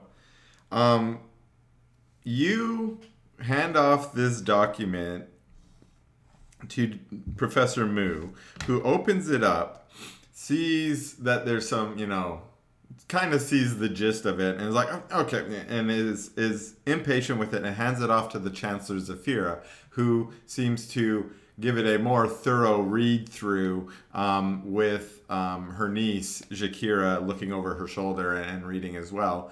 But at this point,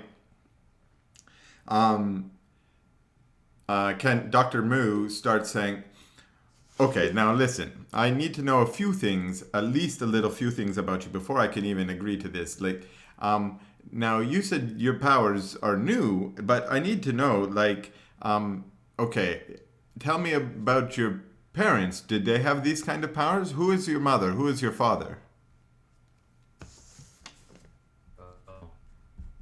Well, I don't recall the names, but I will convey that. I don't think you gave me any, and I'm just gonna be clear.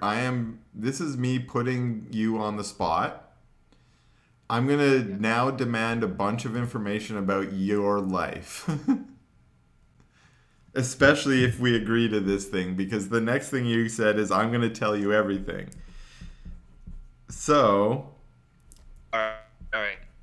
Now, this is meta before you do it. This is improv. You can tell me whatever the fuck you want. Whatever you say becomes the truth, effectively.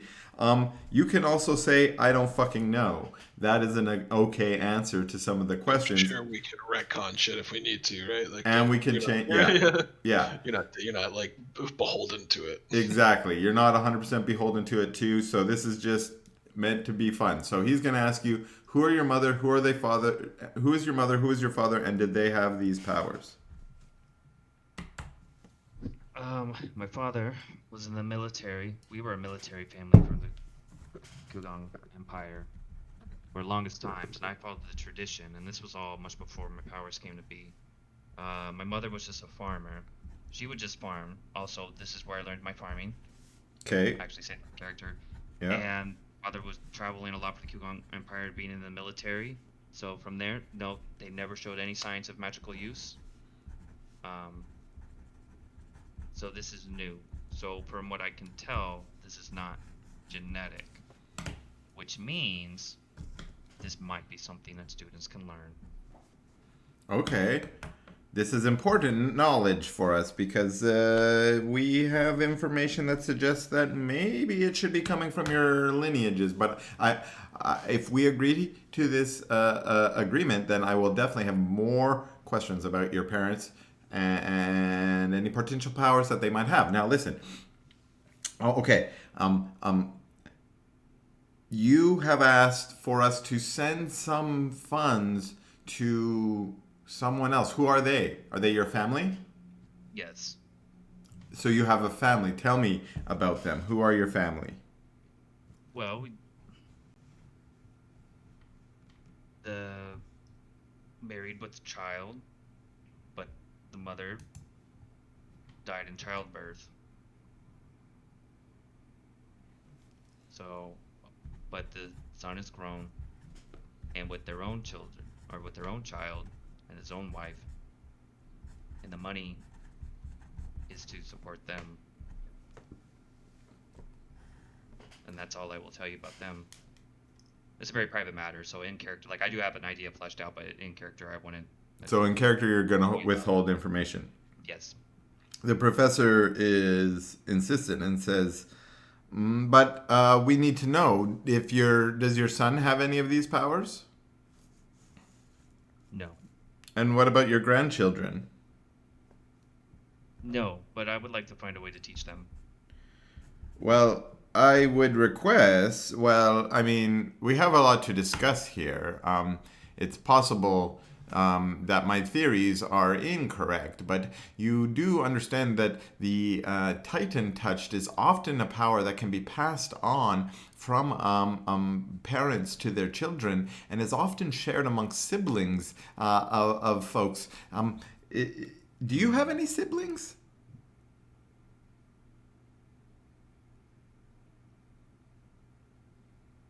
No. No But sibling. I'm thinking out of character. I'm thinking off the cuff. I do. I'll say I do, and I'm lying to them because I want to make this. Sure. But it's. I'll say I'm not technically lying, but I'll make it complicated. So that's something for me to. That's something for me to chef up. Right. Well, okay. So you can fill that in if you want, or I can flesh it out too. But here's the other thing. When I said all this stuff, one thing I should have also said is this is Geo's memory or Geo's perspective, right? Which means, for instance, when you say, like, my father didn't have the powers, I, as the DM, could be like, no, he actually did. He just never showed them to you because he was scared or something like that. Oh, right? yeah. No, yeah, that would totally make sense. Okay. Or, yeah, I understand. So I'm quite happy when you say stuff like this, like, no siblings, but I'm lying, because for me, that's a hook that I'm like later and I can fill in. But yeah, you actually had a brother and he's blah, blah, blah, and he's an evil bad guy or he's a real good guy or whatever, right? So, yeah, you don't have to fill that in now, but if you come up with a cool idea about that later, we'll do that. No siblings, eh? Well, okay, well, listen, part of what I would want, if you agree to this and we agree to this, would be, now maybe we can negotiate this, because look, we would love it for your family to be taken care of, but we would like it for your family to be taken care of here, where we can, study them too. Out of character, did he say he was not present, or he is present, or he went to the library? Lucius is over at the moment. You see he's talking to another group of professors across the way. Is he like just like a block away? Oh, not even. He's like right. You could shout at him. Oh, okay. I tell the professor one moment, and then I yell for Lucius. Lucius! Lucius, you hear your name being shouted from across the forum. As much as I would like to talk about my newest exploits into the world of archaeology, it looks like one of my current colleagues needs my help. I'll be right back. Totally legitimate archaeological exploration. As they know, they were the one that bequeathed the degree. Yes, of All course. right, Tommy.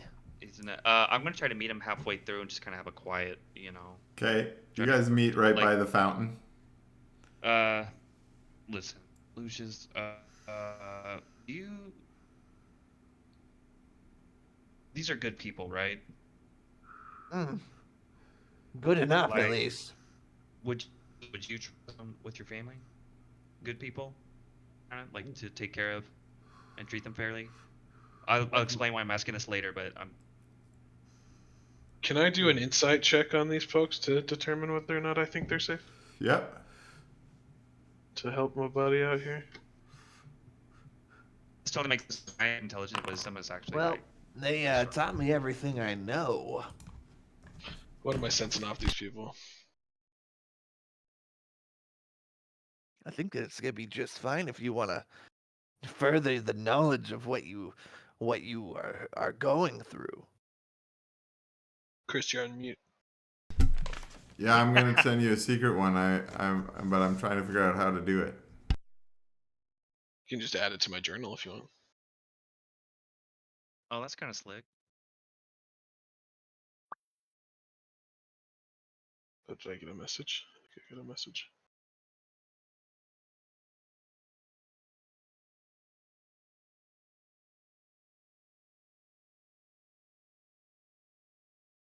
Was it added to my journal?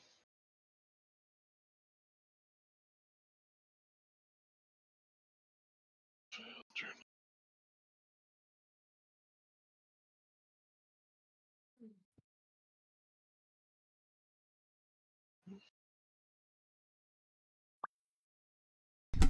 There you go. Okay. Did you, Lucius and Lucius what you and Geo? Did you guys have your conversation? Yeah. I'll be like, thank you, Lucius. I'll leave you alone now, and then go back. Did Lucius say yes or no? I missed that. Yeah, they're good. They're good. Yeah, and I'll just like take you aside for a second, Geo, before you go talk to them again. Okay. And I was said, Geo, I do not think there is any reason for us to discount their trustworthiness, but in every situation we must be aware of the motivations of the parties involved. I believe that their primary motivation is going to be procuring information from their subjects, and it might put your family and you into some strange situations. However, I think with constant check-ins and regular contact, there should be no problems. I see. Maybe this is a way I can upgrade their living situation. I think it is fine as long as you find a way to give them some sort of secretive way to keep in contact with you. A invisible sending stone is something that I can put together for you to give to your family. That's amazing. I didn't know they could be invisible. It is something I can throw together. I have certain techniques that I have been trying to practice, so we will see how long it takes me. This is impressive. I was in the military for many years, and not once have seen a military engineer try to come up with something like that, or have pulled it off. So, Not once have you encountered the Kenku of Pidari. I see. We are known for our innovation as well as our interest in shiny things. See, and a potent combination. I agreed, but I do not think there is any reason for you to not move forward with this deal, especially seeing how lucrative it can be for our new organization. I see. Very well. And then I'll just kind of gesture back, and then say that I agree. As to their terms, as long as the housing they give them is comfortable. Comfortable. I assure you, they will be housed up here in the University District. They will be among the wealthy. They will be treated very well. Fantastic. Oh my goodness, there's so many perks for the grandkid. I feel like I'm just getting older now. I'm sorry. I'm like, Yeah, you just setting up scholarships for your kids.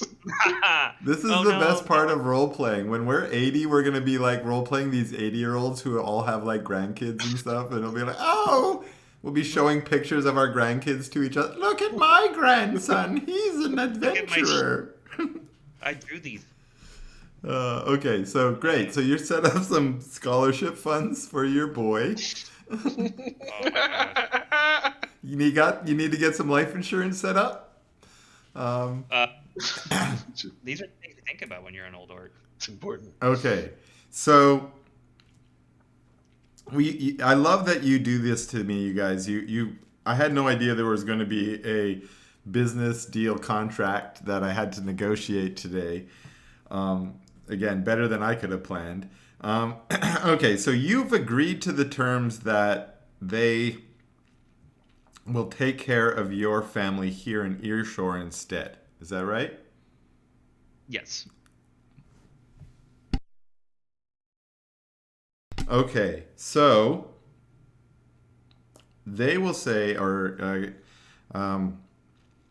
Professor Zafira, Chancellor Zafira will say, my good man, we would be quite happy to take care of your family. And so I will amend the agreement that instead of an allowance, we will instead merely take care of the expenses for your family while they reside here in Earshore with a more meager allowance. Is that acceptable? I'm sorry, say again?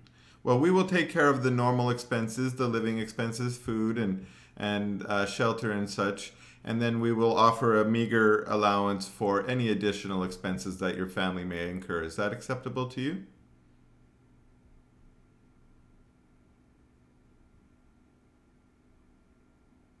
I actually need to think for a sec. How much would you think is an acceptable amount for extra expenses? Not saying they should be paid as much as the professors and admin and the people doing infrastructure upkeep on these places, but I would like to know what the average is so I have an idea, so I can be reasonable. Well, the number that I had in my mind was 20 gold pieces per month.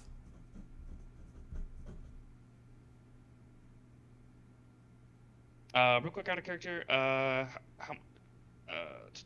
what was I gonna say?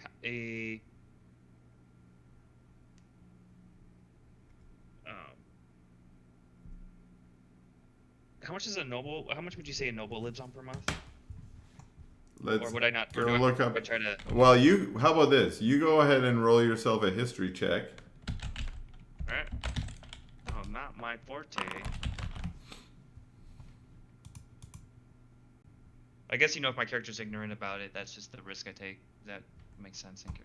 Sorry, I'm thinking. I like this way because,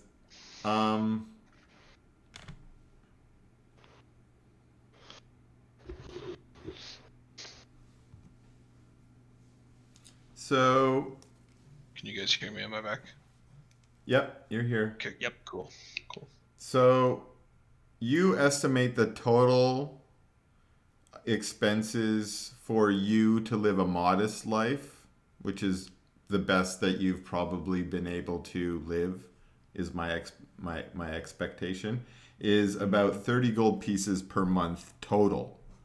And what they just offered you was they'll put your family up in a nice apartment or something here in the university district and, pay for their food and whatnot, plus give them 20 gold pieces a month extra spending money.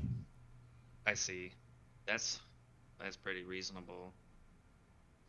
You're not really sure how that estimates in like wealthy lifestyle, but like that would be new shoes, new clothes every year, like pretty, in your mind, that's living pretty good. Yeah, that's pretty good. Well, I say 22. No, sorry, 21 spending gold pieces a month, and it's a deal. The Dragonborn looks to the gnome. They nod to each other, and she writes 21 gold pieces down. That is acceptable to us as well. Now, we request, of course, we do not know your family, and this is probably best if you would to bring them to us. When do you think would be the earliest that you might be able to arrange for your family to be here in Earshore so we can have an apartment made available?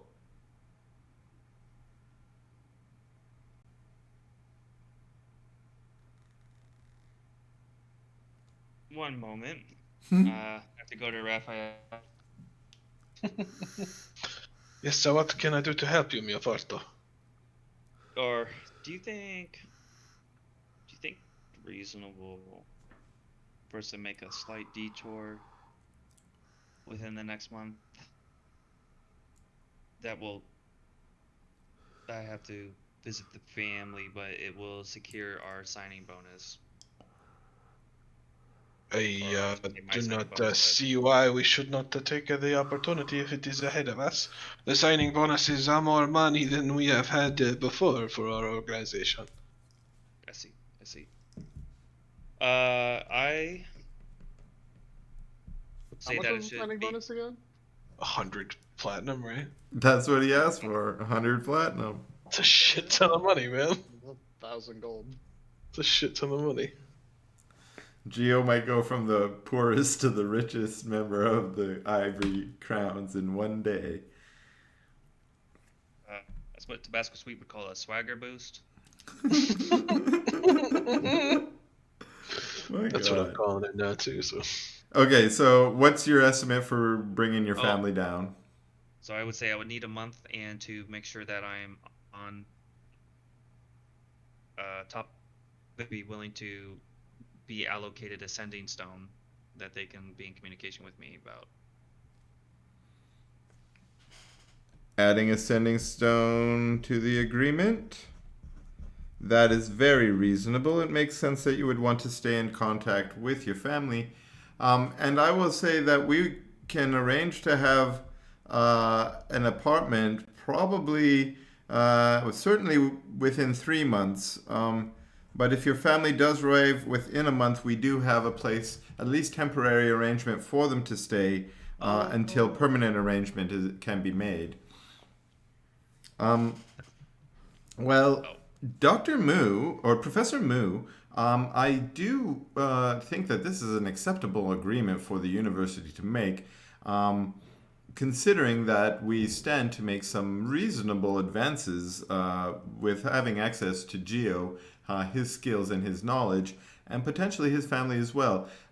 Professor Moo, do you agree? Well, I mean, all that monetary stuff, that's up to you, Chancellor, but I have some more questions for Geo. Well, I think we should finish the paperwork before we get to interrogating the gentleman. So if you would sign here, Professor Moo. Yes, fine. And he goes and he scribbles his little gnomish name. And then the Chancellor also signs her name, and then she turns the document to you, Geo, and she says, well, Geo, we have signed the amended document here. Will you add your name to make it formal? And this is the document that I handed them, right?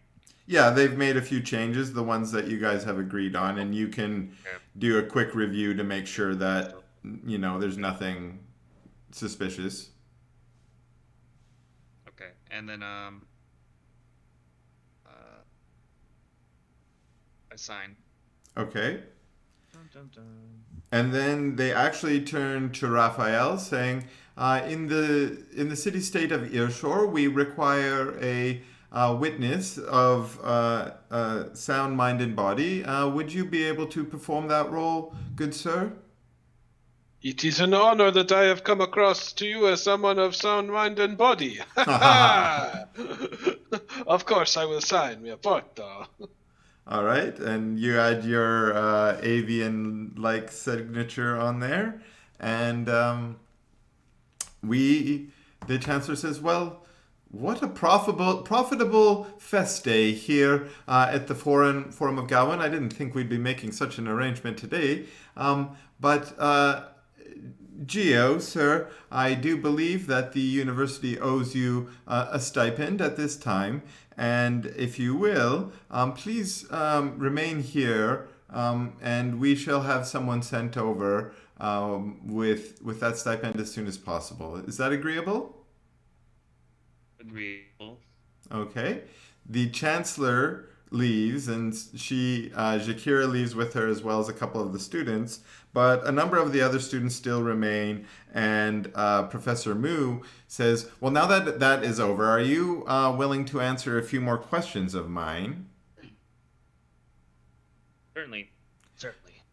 All right. Well, listen. Okay. Now, my main question has to do with how did your powers first manifest? It was an event. I was shepherding sheep.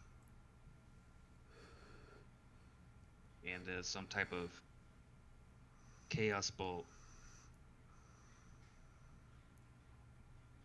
Let me start over. Please do. It's just mess my memory. And don't skimp on any details, sir. They're all very important.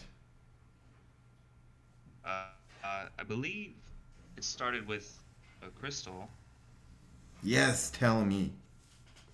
And one of my sheep happened to dig up and want to chew on said crystal.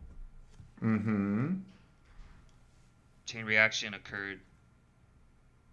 Many elements suddenly ejected from the sheep, killing all the other sheep.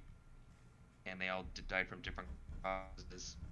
And since then, something I've withheld until the contract was signed is that the sheep now has special abilities. And this is, from what I understand, oh goodness, out of character. I gotta double check. This, I believe, is the reason. This is where the powers of multi-elemental powers came from. It has to do with the crystal. All right. That is a wonderful story you have told me, sir, and I have to admit it has only raised more questions in me. Did you have more you wanted to add? The power started off unwieldy, into my ignorance. But slowly, as time has gone on, I've become more sensitive to feeling each of the elements. And the sensitivity is depending on the day and where I'm at. Certain continents have, to me, it seems like this place has a special. Wow. I could say that, but from what I understand,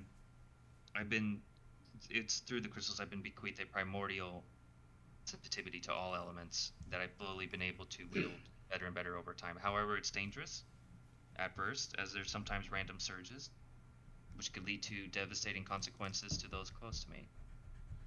Well, that is one of the risks of being a Titan touched indeed, my good sir, and we here can teach you techniques that might be able to help you mitigate some of the risks involved with your powers. Because as an addendum, I don't think anyone's in danger around me. I spent time honing it to some serviceable degree before I felt comfortable being around others on a frequent basis. Something I probably needed to. I kind of like looking around, making sure that people understand that. Like, I'm not gonna. Well, I have always accepted that magic is a very risky enterprise, and with that power sometimes comes accidents. But listen, my sir, I have one final question before I have to request that you return to my office at a later date. My number of questions is so enormous, I need to spend a little bit of time to organize my thoughts. But here is the most important question, sir. It is one that I want you to answer as truthfully as you can. Please search your mind to make sure that you get this detail correct. When your sheep was digging in the earth and it found that crystal you mentioned, what color was it? Was it the orange of an earth crystal? Was it the aquamarine of a water crystal? Was it the sky blue of an air crystal? Or was it the fiery red of a fire crystal? Out of character, Chris, do I have free reign on this? No, because you remember that it sparkled rainbow colors. Okay, that's what I thought. Yeah. But I was kind of scared that I was like, I think I wrote that down, but I'm asking you. Okay, so, okay. Oh yeah, when I say free reign, that was the idea. It wasn't. Yeah. Okay. Good. Then we're on the same page. Yeah. I was like, I don't know if I'm pretty sure I wrote that down. But that's why I said no, because I wanted to be on the same page. Yeah. No, it's all good. Yeah. Out of character for what's going on is like I have some notes and files everywhere, but I've been kind of moving between a laptop and a desktop, so I didn't have it on me, and that's okay. So, but anyway, I'd say neither or none of those. That it was different. And then that I describe it as a rainbow sparkly, a multicolored shimmering crystal that did not look like any other basic fundamental elemental crystal I've seen. Wow. You are describing the rarest type of crystal to be found on wool. It is called, at least known in these parts, as a radiant crystal. These, I should let you know, these are very rare, known to have great power, and, at least in the Zafi's Emporium of Wonder, you can fetch a very good price for them. If you can recover some of these crystals, well, I can show you what we can do with them. How about that? I will try to get one. All right.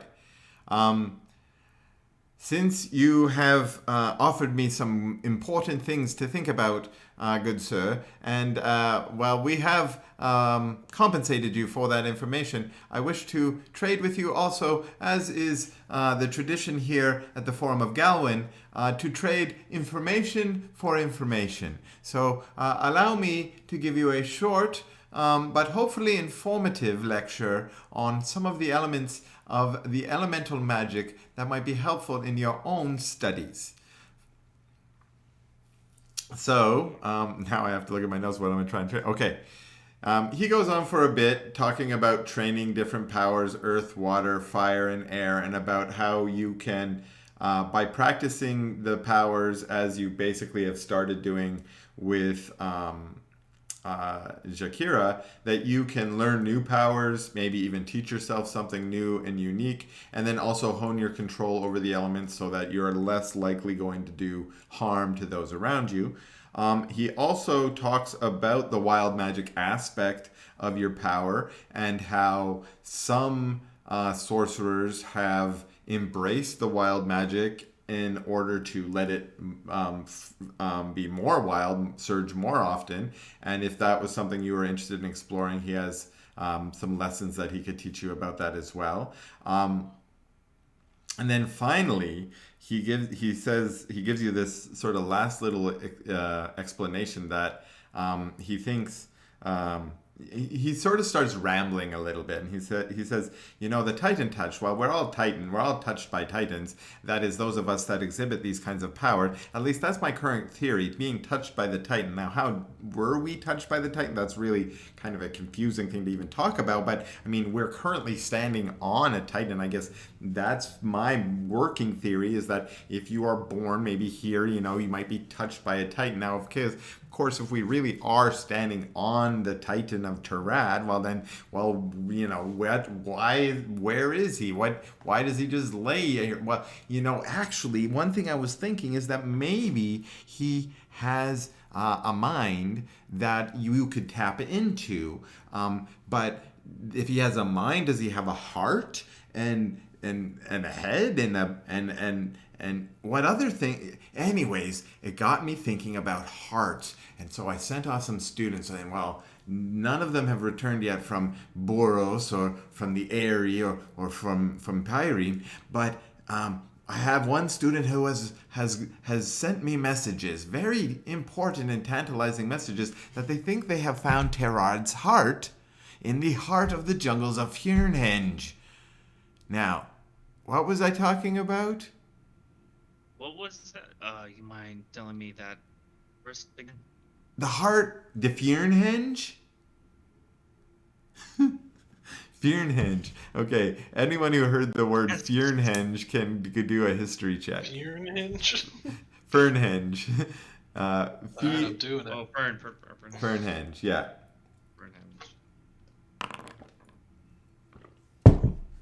Raphael de Corbeau. My history check's pretty good. Yeah, pretty solid. We have lots of solid histories, mostly. Geo, fire off our history if you can. All right. I'm not really next to there, so... No, you're over with Toranya. Oh, geez. Yeah. Okay, everybody. So, pretty bad.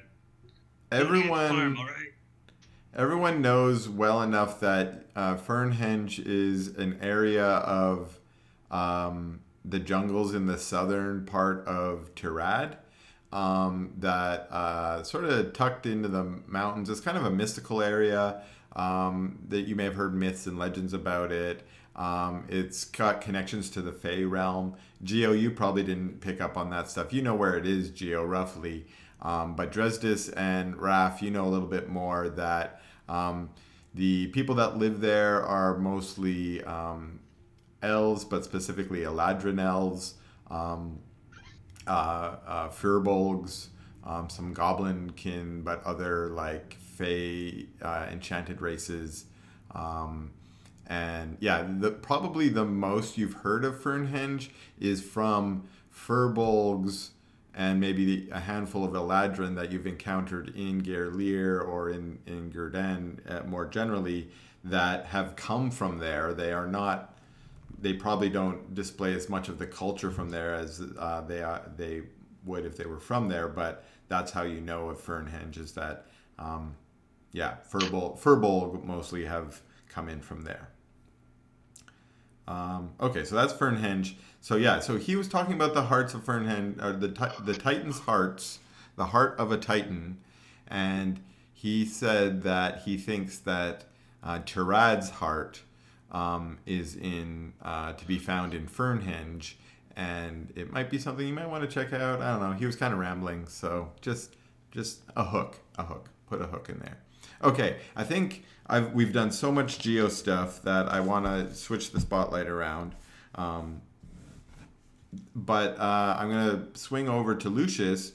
Lucius, you had walked over to Toranya, who was engaged in a conversation with Wilbur, Professor Wilbur Slater, who's just an older human history. And they're talking about the Polhuatl Empire. Mm-hmm. And Wilbur... That's what does. Wilbur was talking about how pretty much his studies of the history of the War of Madness suggest that the inhabitants of the Polhuatl Empire, the hobgoblins, the goblinoids and such, are mostly worshippers of Magubliat the Mad, who's a crazy, fey-crazed goblinoid. And Toranya is debating that, saying, no, there is no evidence that everyone in the Polhuatl Empire follow Magubliat. In fact, the goblinoid culture is rich, and this is right as you walk up and you hear them talking about goblinoid culture, and you see Minerva is just sort of sitting there listening intently to what it is they're talking about. What do you have to say or add, or do you add anything to the conversation? Yeah, as much as we all act crazy, we all don't believe in the same God. That's a little ignorant, don't you think? Well, what I'm saying is that the only encounter that we've had with your kind, other than, forgive me, those who have grown up here in Earshore and the surrounding areas, are from the War of Madness. And at that time, when we studied the goblinoid culture, they were all worshippers of Magoobliet the Mad. So you're stuck in a certain time period and cannot see how evolution has grown our people. Great point. My returning student, has mentioned that, as you should know, Wilbur, that all cultures change over time, and even if that was an accurate characterization of goblinoid culture, I don't believe it still is. And it was an absolutely accurate depiction of our culture from the time. But now there is a variety of different gods that we worship. well, welcome, please, Lucius, come and join our conversation. You see, Minerva, she has been planning an expedition. Minerva speaks up and she says, yeah, all right, Lucius, listen up. Maybe you'd be interested in hearing about this too. I'm going to go down and I'm going to see what we can learn about the Polhuatl Empire. I've got a small group of students coming with me, and I've got another group of, let's call them adventurers, who are looking for treasure and maybe a couple stories they can tell their grandkids. Well, we're going to set out to probably make land at Fort Dunwhiddle, and then we're going to head on into the jungles and see what we can find. Where is that? You can do a history check.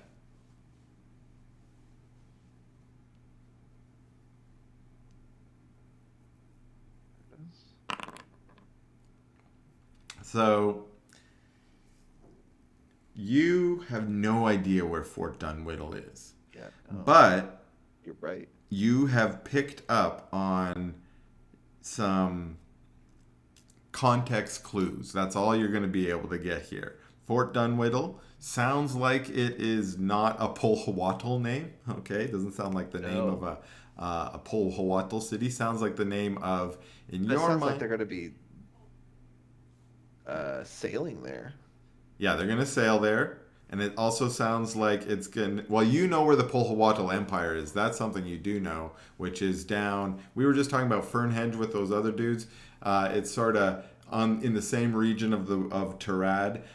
It's maybe, let's say, the next nation over, or the next region over from what Fernhenge is. In which case... when you're trying to put the pieces together quickly, is that Fort Dunwhiddle is probably a fort. Hey, that's an easy one to pick up on.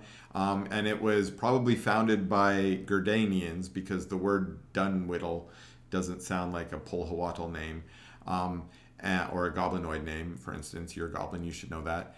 So it sounds like it's probably like a colony, a small colony town, colony city along the coast, likely, that is maybe operated by Earshore, people from Earshore, maybe Gerleer. Gerleer has some colonies.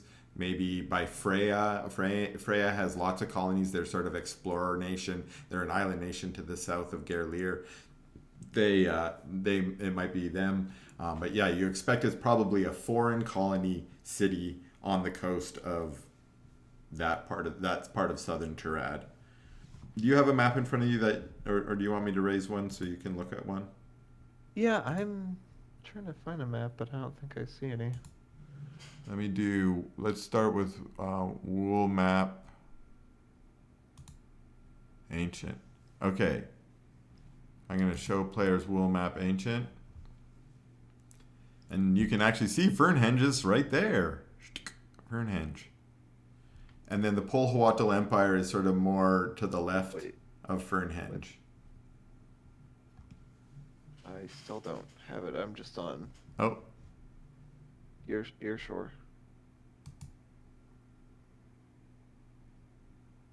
I'm trying to.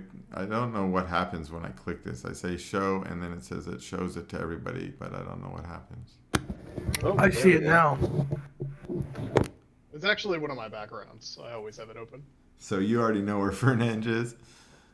Yeah, I look at the maps all the time. I got Gurdon on my left monitor and the ancient map on my right. Nice. You guys are living in the fucking future with your multiple monitors, man. Yes. I got one shitty TV that I.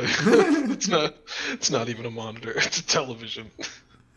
Where am I looking here? Okay. Can you see the map? Yeah, I can. So you know where Gurdon is, right? Yeah. Go south. You see Fernhenge? Yeah. Okay, so Polhawattal Empire is not labeled on here because this is an ancient map, but it is pretty much right underneath the Fernhenge label. So all that little forest area? All that, yeah, it's jungles. It's a big jungly area. Okay. Okay. And your archaeology studies tells you enough that you know that you know where that is. You don't know where Fort Dunwhiddle is, but you expect it's probably on the north coast of that area.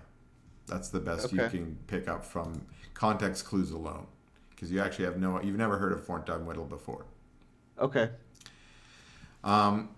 Okay, so Minerva just describes her plans for this expedition. She's going to go to Fort Dunwhiddle. She's going to go inland with some other students and adventurers. And it sounds like, at least what you're overhearing when you walked up, that she was asking her professors for advice about, what to find there. In any case, you've kind of interrupted their conversation, and you can either join in on it or start a new topic, i.e. whatever you want to talk about. Your very own excursion, huh?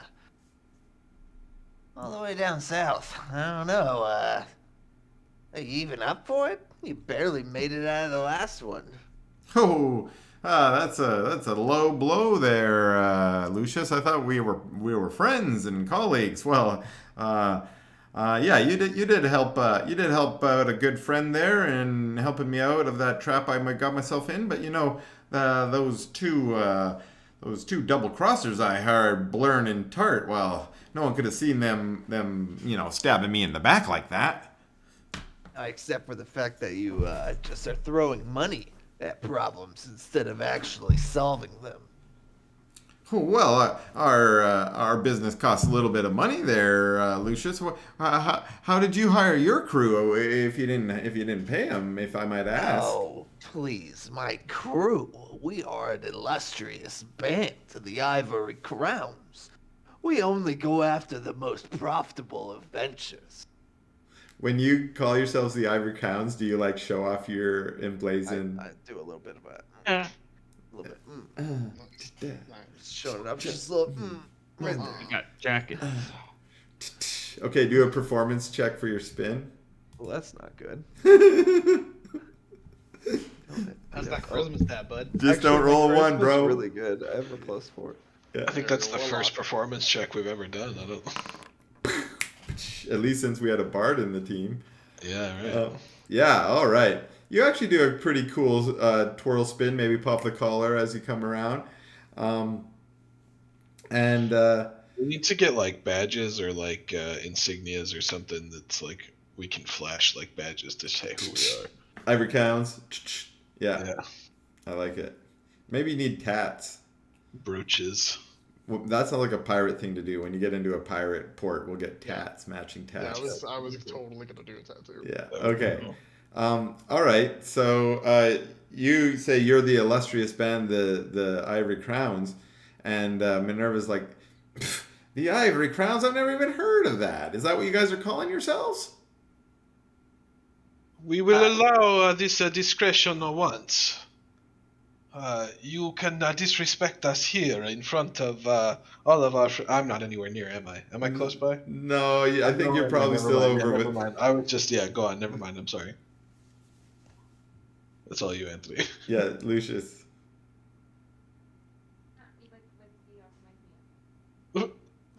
Anthony, there? Sorry. No problem. Stupid. So yeah, she says, the Ivory Crowns, is that what you're calling yourselves now? Absolutely it is. Hmm.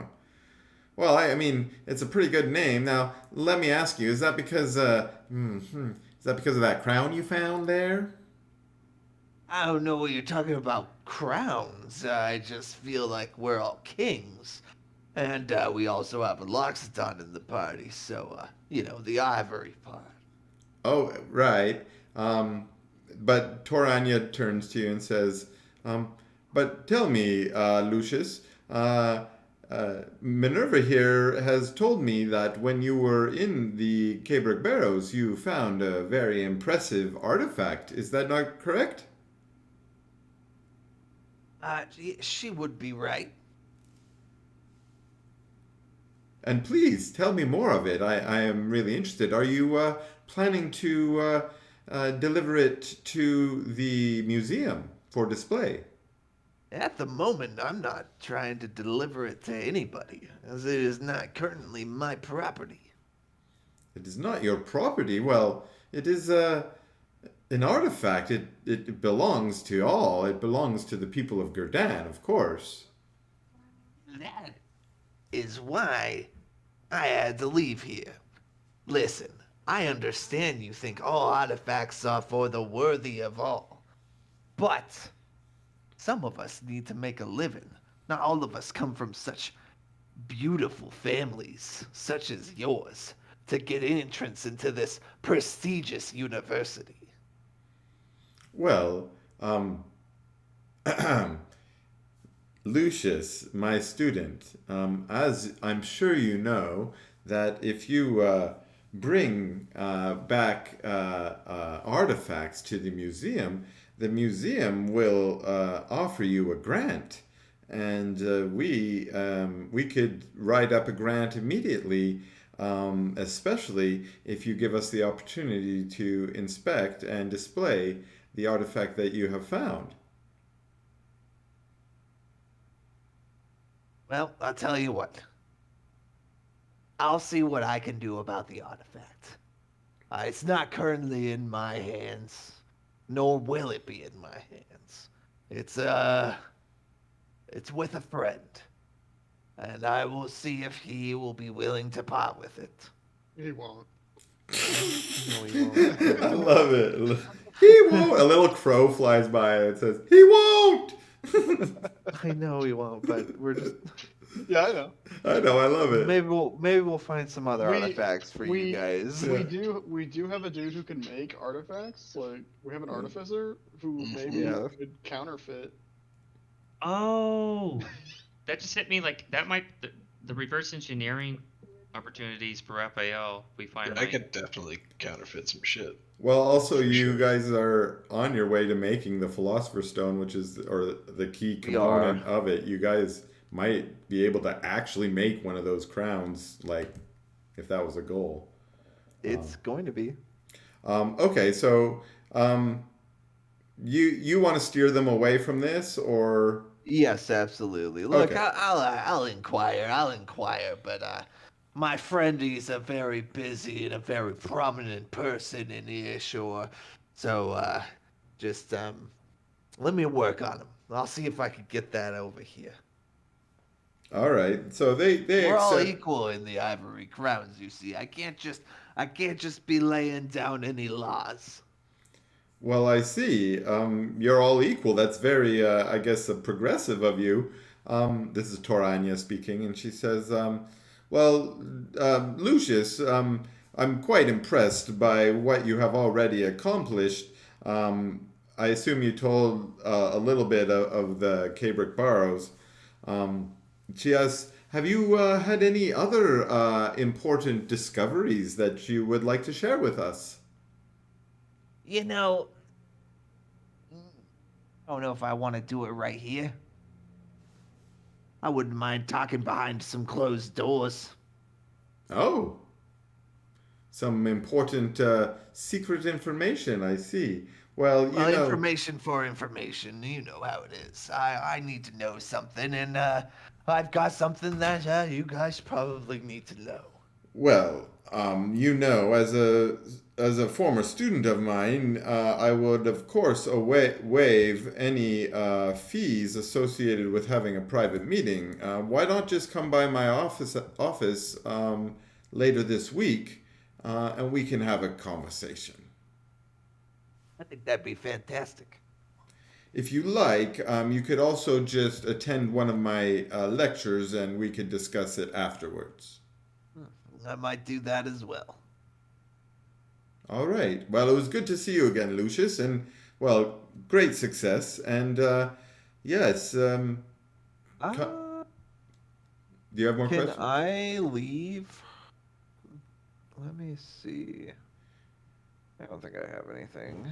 You do a quick check of the lecture board on the way out. There's a board that has this month's lectures posted on it. Next week's lecture by Toranya is called Tombs and Dungeons of Ancient Gurdan. And then the next one is Mysteries of the Forest of Rothsgard, Famous Wrecks of the Strait of Rothsgard and Nildan, and then Relics of the Age of Dragons are the next 4 upcoming lectures. And when is God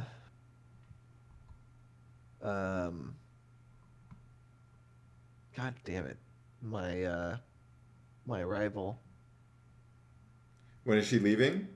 Yeah, when is she leaving? It's undetermined right now. Undetermined. Okay. Then I will walk away acting cool, hands in pockets. All right, you got what you wanted to show off your awesomeness.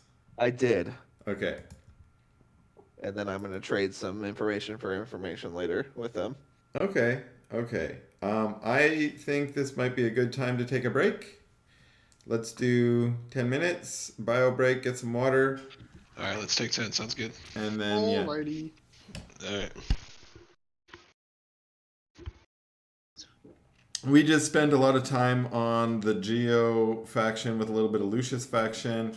Dresdis, you kind of did absolutely nothing there. If you want to retcon and be with hanging out with Locke, you can go ahead and do that. That's all good. Okay. Then we are doing Locke. Locke, tell me again what your plan was. I was literally just kind of hanging out a little bit sneakily outside the rum bucket, like fucking just looking for the first mate of that one ship. So, the rum bucket is number 39 here. Why don't you tell me whereabout you want to be hanging out, checking out the rum bucket? All that, no biting.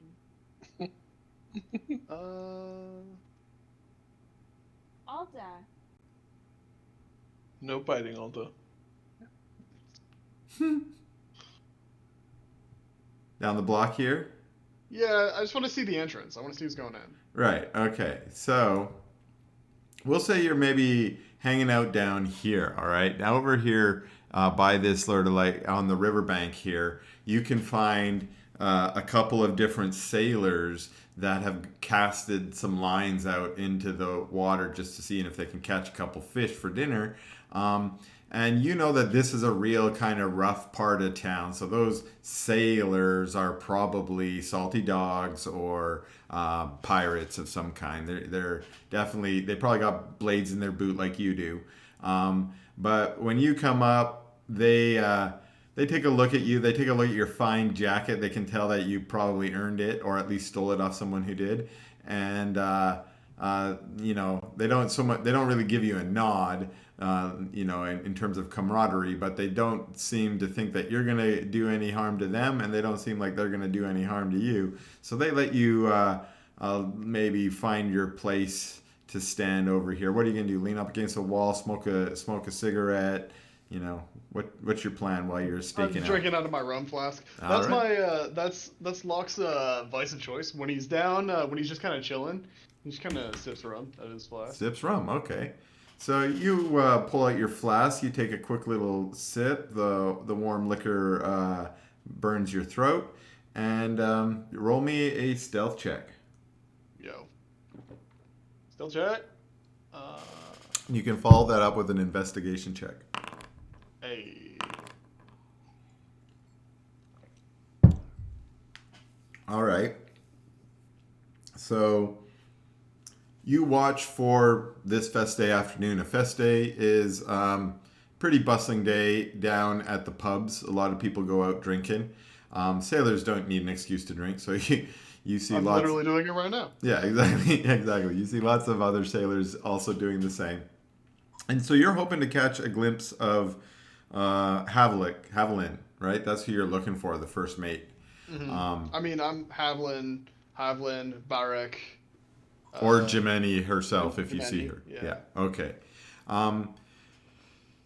The first thing you do notice is, you don't notice any of those folks walking in and out. I'm also keeping out for any member of Ace Scroggins or Jiggy Smiles crew, just in case. Right. Okay. And so that is what you do see. In fact, that stealth check that I'll have you make comes in handy, or I had you make there, comes in handy at first because you're, almost immediately after taking that sip of rum and putting your flask back in your pouch, you see Big Bertha Broadchest. She comes out of the rum bucket and she looks like she's in a little bit of, she looks angry. And she takes a moment to cool off. She smokes herself a cigarette and she goes back inside. But you can tell that she's inside, maybe with her crew. You don't see anyone else from her crew, but you did see her. And then you also, you don't see this, but you can hear a very loud, deep voice. It was laughing, actually. It's a bellowing laughter that you hear coming from inside. And you're pretty sure that could only belong to Doric the ogre or someone else of similar stature to him. Right. So that's your best bet right now. Is you think that Bertha's in there and Doric's in there, but you spend most of the afternoon and you see a bunch of other pirates go in and out. Some mostly you don't recognize, but none of the other targets you're looking for.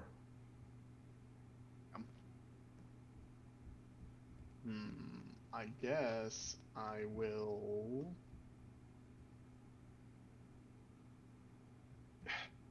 You said there were dudes nearby fishing? Yeah. I'm gonna walk over there. Okay. You walk over to them. There's a dwarf, a halfling, and a human. And they've all got rods cast in. The only one currently minding their rod is the human. The other two are just sort of drinking like you are, and their rods are just held up by rocks at the moment. I'm gonna walk up. All right. Gentlemen. Hey, what you been doing down here? We've seen you down here for hours. Don't even got a rod with you. I'm looking for something. I need to find Havlin, Ultrinic. You know him? Drow. First mate on the golden chain. You know? Let me roll a roll. Ooh. I've seen a couple different drow come in here, but I don't know none of their names. Hey. It's alright. Hey, Drogar. You know any of them drows? The halfling comes over and he's like, well, I have a drow friend once, but I don't really sail with them from the Kugong Empire. But I heard there was one of them ships, one of them crews in town. Yeah. What you looking for, fella? Looking for the crew with the golden chain. Need to talk to their captain, Jimeni. Well, I don't know if I can help you find her, but what I heard here in town, at least, is the reason why that crew decided to make port here in Earshore is they're looking for someone too, you might say, just like you. They're looking for a magic user, is what they said. Really now? Magic user?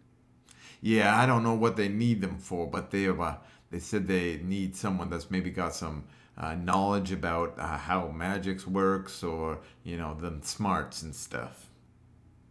Well, you happen to know where they docked the gold chain, where she put in birth? Well, she certainly didn't just put down her colors and come into the old dock here like some of them all do, but that means she's probably found herself somewhere hidden along the coast to put up. Some of them moor up on the beach somewhere. Others find themselves a nice hidden cove or bay, and find a place to anchor by. I can't really say where she's found, but keep on asking about. You're bound to find tell. Pirates down here, they'll stir you in the right direction. All right. Well, thank you, gentlemen. I hold out a silver piece for each of them. Oh, mighty generous there, sailor. Thank you. No problem. They go back to their fishing. All right. Okay, so I need to find. I am going to. Fuck. Who would I talk to about that? You think you just had bad luck today? aka maybe didn't roll high enough to get exactly what you're looking for. You suspect staking out the rum bucket might be lucrative on another day, or over the next week. So here's what I'm thinking is maybe we'll go into a more abstract. We'll just say we'll roll another roll and then we'll see what happens. But I want everyone to maybe get in on this in the sense that I want to start up a little bit of downtime activities. And I just want to go around and be like, what for the next week, if you were, up to some activities, what would your character want to get up to? And Locke, I'm going to assume you want to find Jimeni. I do. I want to find Jimeni or any member of her crew. Yeah. Okay, so we'll just attach a roll to that. If you're successful, effectively you find them, and we'll role play it. If not, we'll role play you finding some clues to better find out where to locate them. Okay. So that's Locke. Who else? Let's start with Jeremy or Geo. Geo. I got platinum, and I'm like, Yeah, you got a big old bag of platinum delivered to you by. Yeah, did we write that down? Write that down somewhere. Like. Plus 100 on the inventory. Yeah, Get that money in the inventory, man. That just times our gold by like 100. Turns out that's 101 platinum is. It's got some weight. It's a shit ton of gold, man. It's 1,000 gold pieces you've now got. So you might want to do some shopping this week. I don't know, but you might also want to do some training this week, Jeremy. But anything else you have on your mind? Once I feel comfortably stow that away in my, let's just say whatever the bag is I have on, I will be trying to improve the flame wheel. Okay. And do you want to focus on that instead of also working on your earth skills at the same time, just one at a time? I was hoping to do both at the same time if it allows it, but if it can only be one, then I would say the fire wheel. Okay, so here's what I'm going to say is every day I have a little like skill challenge, sort of like what we did with Locke and his gun. And you can, every day you're going to be able to make a roll. So if you focus on one skill, that means over the week, say 7 days, you can make 7 rolls on one. Or if you were doing it one at a time, you can kind of get better at one at the same time as getting better at the others, but you have to decide what day, what roll you're going to make. Okay? Let's see. And then, because some days might be like earth days and other days might be fire days, you might actually want to do certain things on those days. I see. Make sense? Remembering the fire when I was trying to display the powers, I was going to say probably just focus on fire wheel for now. You'll do We'll see what? how it goes. Focus on the fire wheel Okay. for the week. How about we'll do this? Every day we do a test. I'll let you know if there's a particular slant for the day, and then you can make your decision on a day-to-day basis. But you'll be doing training, is what I hear. Yes. Right? Okay. Dresdis, Yo. what do you want to do this week? Do you want to go to the Blazing Halberds because we didn't do that yet? Either that or just looking for a Luxodon-owned shop. That's kind of the same thing, hint, hint. Oh, well. Well, then sure, I can go visit the Blazing Halberd. Yeah, okay. Now, this is something I mentioned before, or last week, I think, but you may not have been here when we were talking at break. Did you want to train up a feat at 4th level, specifically polearm masters or something like that? Yeah, either great weapon fighting or polearm mastery. Either one. Okay, so what I was thinking is you could get that training from the Blazing Halberd. Basically, same kind of montage that Geo's on right now. We'll do some rolls and blah, blah, blah, and you can train yourself up. Right. And then that way you don't have to pick a feat at 4th level. You can just pick an ASI, and then we'll earn you the feat through training with your bros. So maybe... I'm totally down for that. Okay. So, Lucius, what kind of things would you be up to this week? Well, I would be going and talk. We don't have to role play it, but I want to exchange information for maybe digging into the university's student files for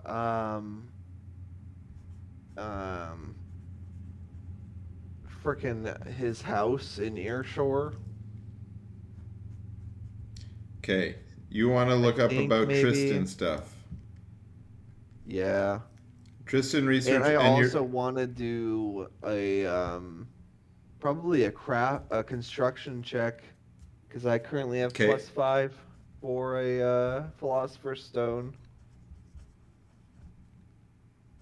I have 3 attempts currently. I have 3 attempts worth of material. Yeah. Gemstone material. Okay. But I might do another to get to +6 and then do one if I have a whole week. But it depends on how you have a whole week right now, which means you could try and get another insight. Yeah. Yeah. It's up to you. Okay. Okay. And then Raph, what were you thinking? I can spend some of my time helping him with that stuff, like providing aid with the Sorcerer's Stone shit. That's awesome. Philosopher's Stone shit. But I'd also like to split my time, like half doing that and then half like in the libraries looking for alternate translations or different tellings of the myth of Romulus and Remus. Okay. I want to see if I can get more based on like the different translations and things like that, based on like if I can get any more information. Okay. So let's okay, we have to start with Dresdis because he has role-playing stuff involved. Okay. Yeah. So, Dresdis, let's see here. Okay, so I'm going to advance us. Pardon me.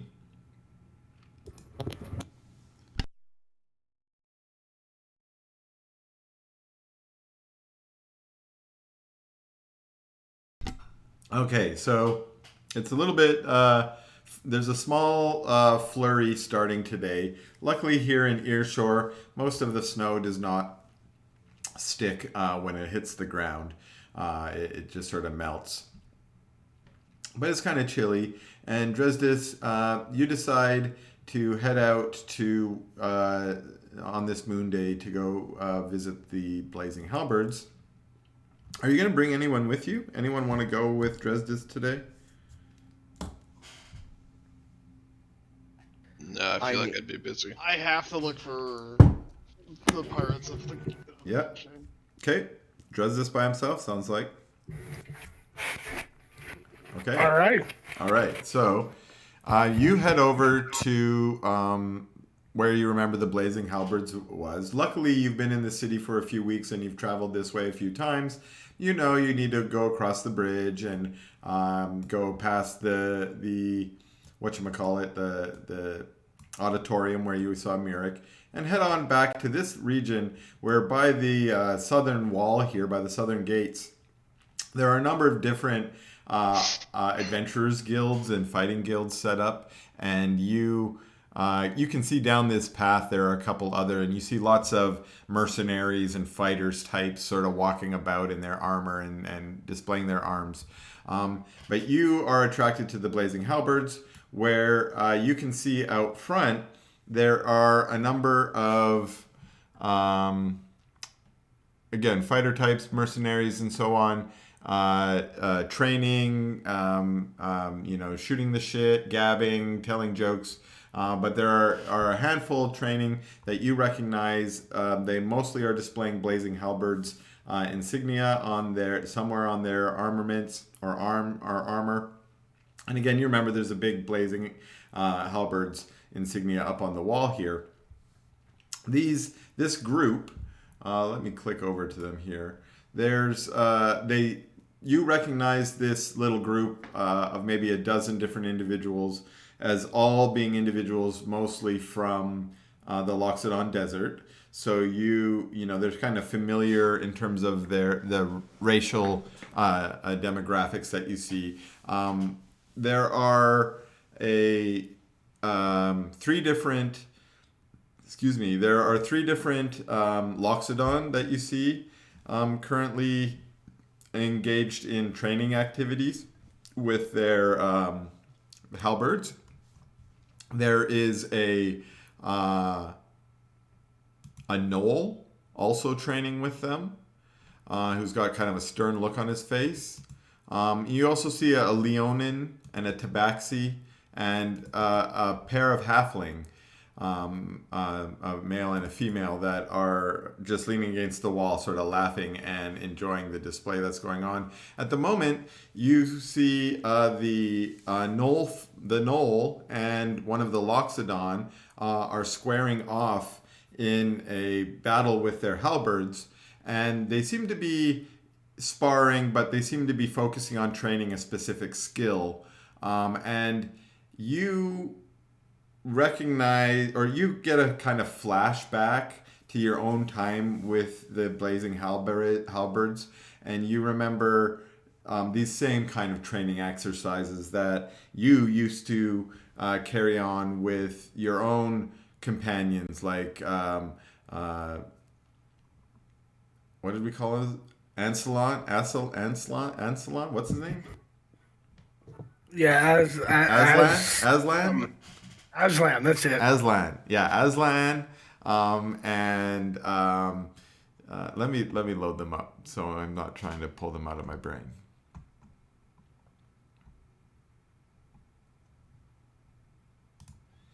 Aslan the Undying, yes, and Jasmine, you remember, and Zexus Wildfang, and Father Kevin Graham, and Whiskey, or Jacqueline Three Leaps, Whiskey as she was known. Yeah. You have a quick sort of flashback to those days, training, learning those skills, and maybe you have a desire for camaraderie, and you sort of start to walk up, and as you walk up, they kind of finish their little exchange, and a number of eyes turn to you and look up towards you. And what do you do as you walk up? Greetings. Are any members of the Blazing Beast present here today? The Blazing Halberds? One of the Loxodons step up to you. Why do you call us the Blazing Beasts? Oh, we used to be a small group within the Blazing Halberds. What do you mean? I flash my insignia on my chest. And I'll say, well, I am a member, friend. Name's Dresdis. three different Loxodon all sort of walk up to greet you, and you notice they sort of have different kinds of reactions to your claim to being one of them. But they all sort of, two of them sort of concede to a third who seems to display the most strength or at least authority out of the three of them. And he steps forward and he says, "I am Kareem Ibn Jabari, and I know all of the Blazing Halberds, and you are not one of us." Oh, do you happen to know any of the ones from 20 years ago? He looks around. He says, "Yeah, I do happen to know some of them from 20 years ago." I start listing off some of my more friendly members like Zexus and Jacqueline and Aslan. Do you name drop Father Kevin Graham, or do you... Oh, yeah, Kevin Graham. I'll call him too. You say Father Kevin Graham. And Kareem says, "Bah! You should not speak his name in your mouth." I think Dressis is going to look really confused with that. Excuse me? Why not? Says, "He is an honored member, and you should not come here claiming to know him. He has never spoken your name." He says, "Square off with me." And it looks like he doesn't want to, like, kill you, but it does look like he wants to fight you. And he raises his halberd in front of you in a fighting stance. Listen, friend. All you have to do is tell Kevin my name, and I'm sure he'll remind you that I am, in fact, a member. I would feel quite awful if I had to injure someone who should be an ally. Kareem looks at you and he laughs. He says, "Ha ha ha! That's what I thought. Cowardly, unwilling to face my challenge. Listen, if you truly were a Blazing Halberd, you would not be afraid to show your strength. You would not be afraid to give me an injury. Now, come on, square off." Fine. I draw my halberd. All right.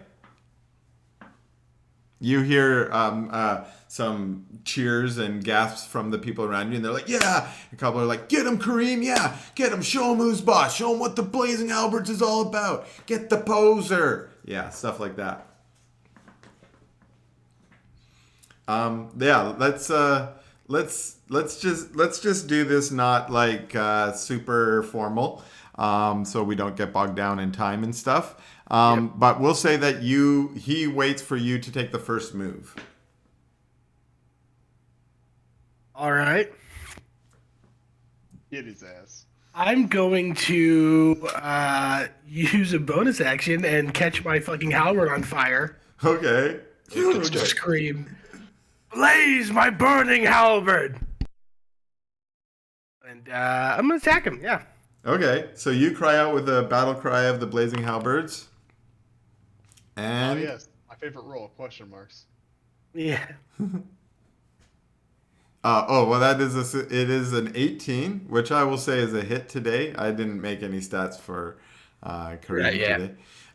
But you unfortunately do very low damage, but I'm going to say that that's narratively you pulling your punch, we'll say. Yeah, right? I'm not trying to kill this dude. Yeah, right? But you come on him strong, okay? You come at him fast and strong in a kind of elephant charge, right? And he raises his halberd to try and parry you, but the strength of your blow is strong enough to drive him back a few steps, and he loses his defense, and you're able to strike him. We'll say that out of, like you said, pulling your punches there, maybe you maybe strike him with the shaft of your halberd instead of the blade, so he doesn't take the full brunt of your attack. But he is indeed driven back. But he looks up at you invigorated by your attack. And he charges back.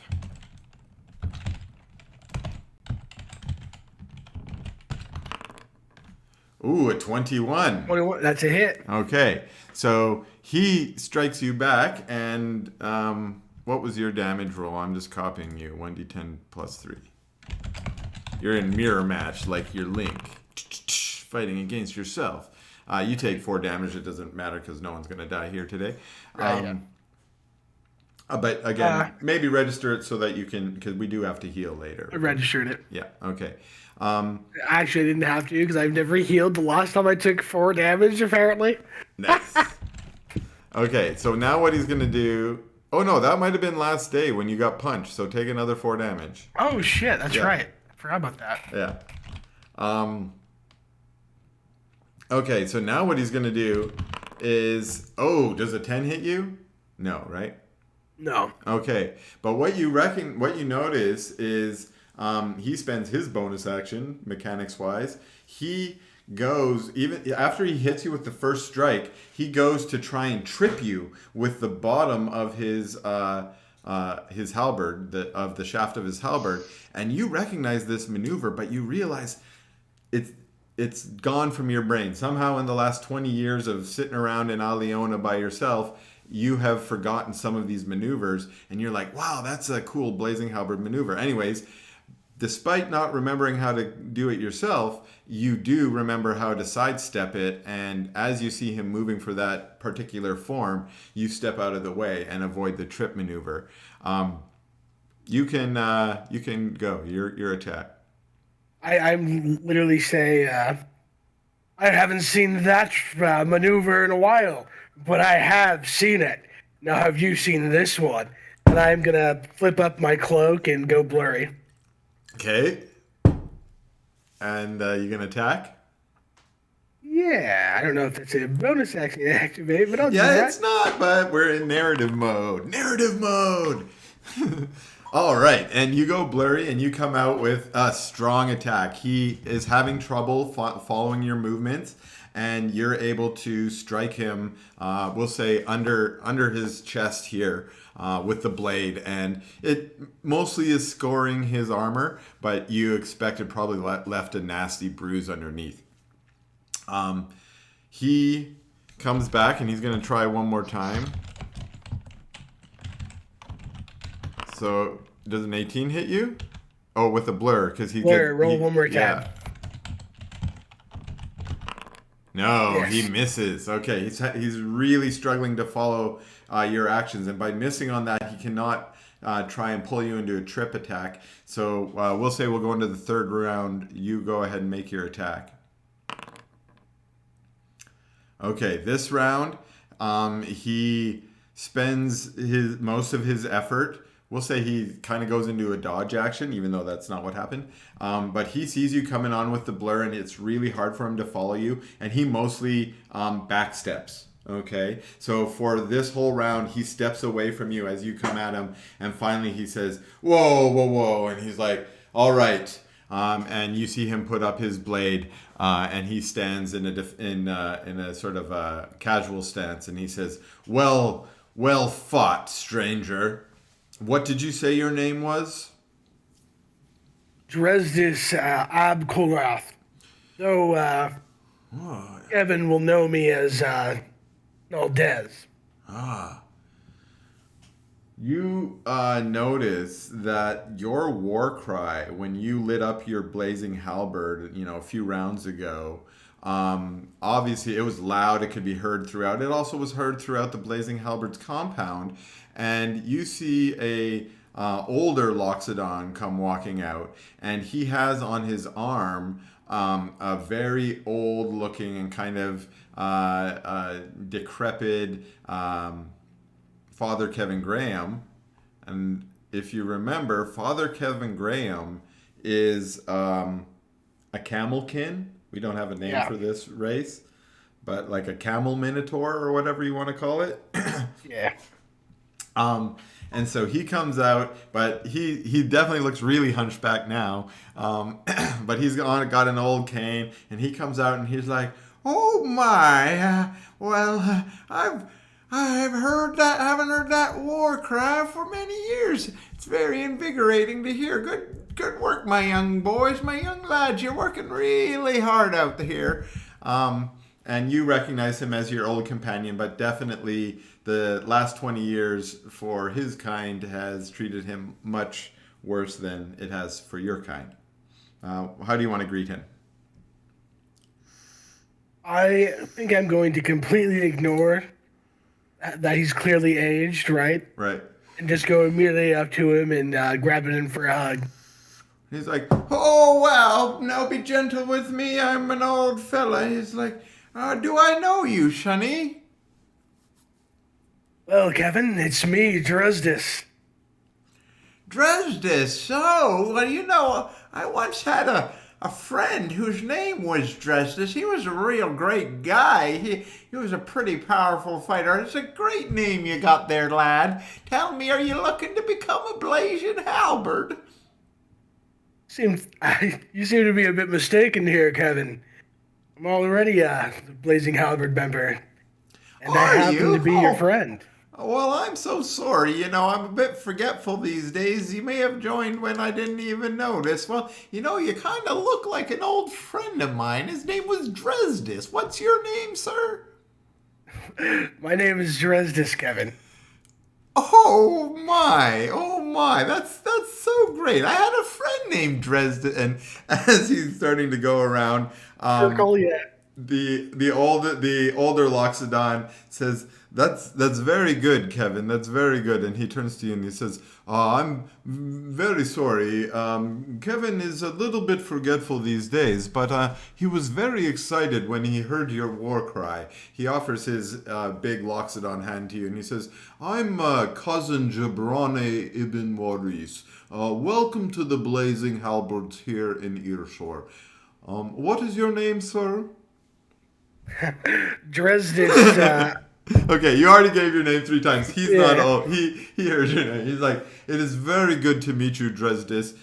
Despite the fact that Father Kevin finds it hard to remember those days, he has told us many tales of your deeds, and you are welcome here at the Blazing Halberds. Would you like to come in and join us by the fire? It's quite warm inside. Certainly. All right, he leads you inside. He explains to you, he says, it's been so many years since you were a companion to Father Kevin. Maybe you should tell us, what is it that you are here for? Is it just for a visit or something in particular? Well, I was thinking just to visit before, but after sparring with that gentleman outside, I think I could use a bit more training. Oh, well, if you need training, you've definitely come to the right place. Kareem is quite good. He can definitely run you through some drills.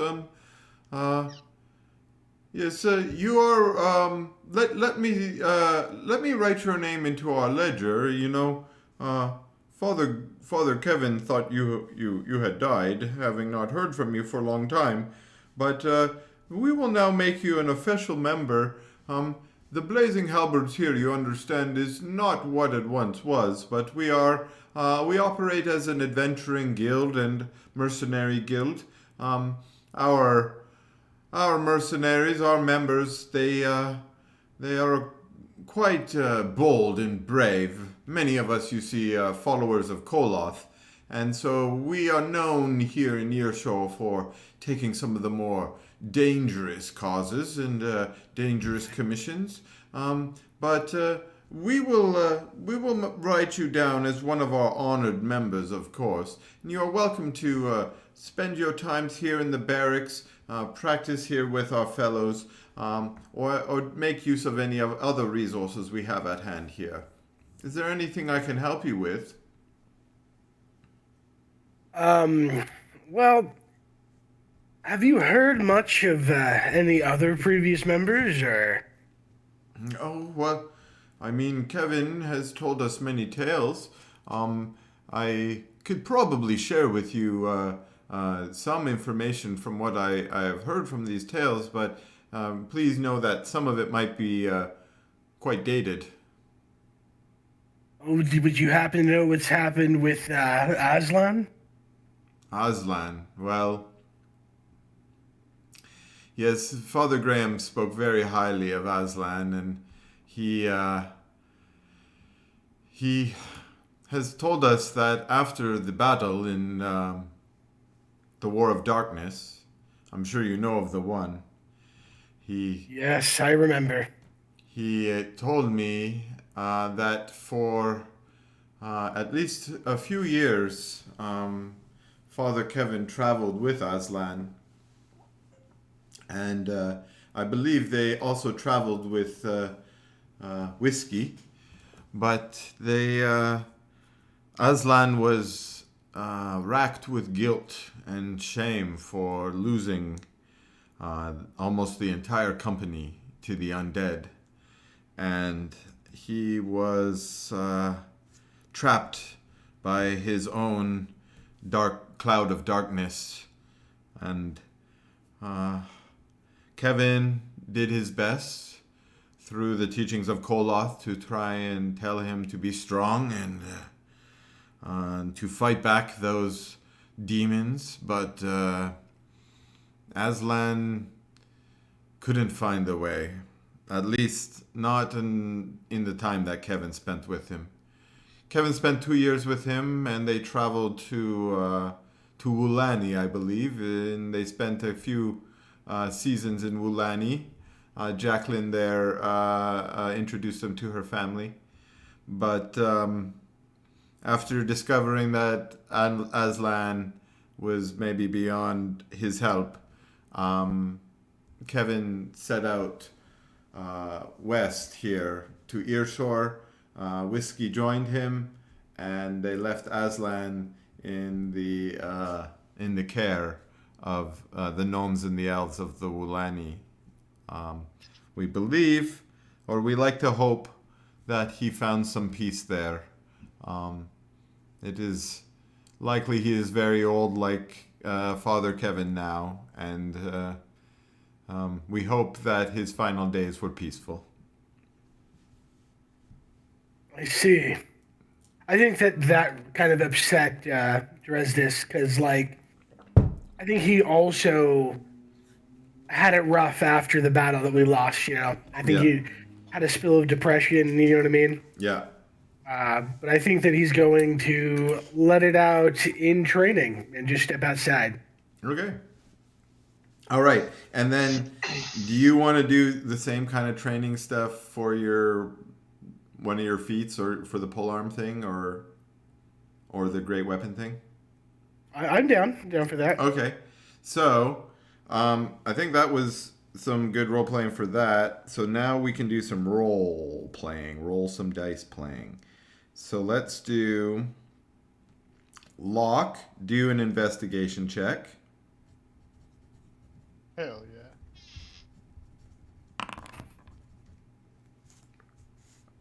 Geo's doing training. Dresdis is doing training. You guys are a little bit more involved. Lucius can do a construction check. Yeah. And I'm going to say with advantage. I was going to use advantage if you didn't give it to me. You get advantage because Raph said he's going to help you.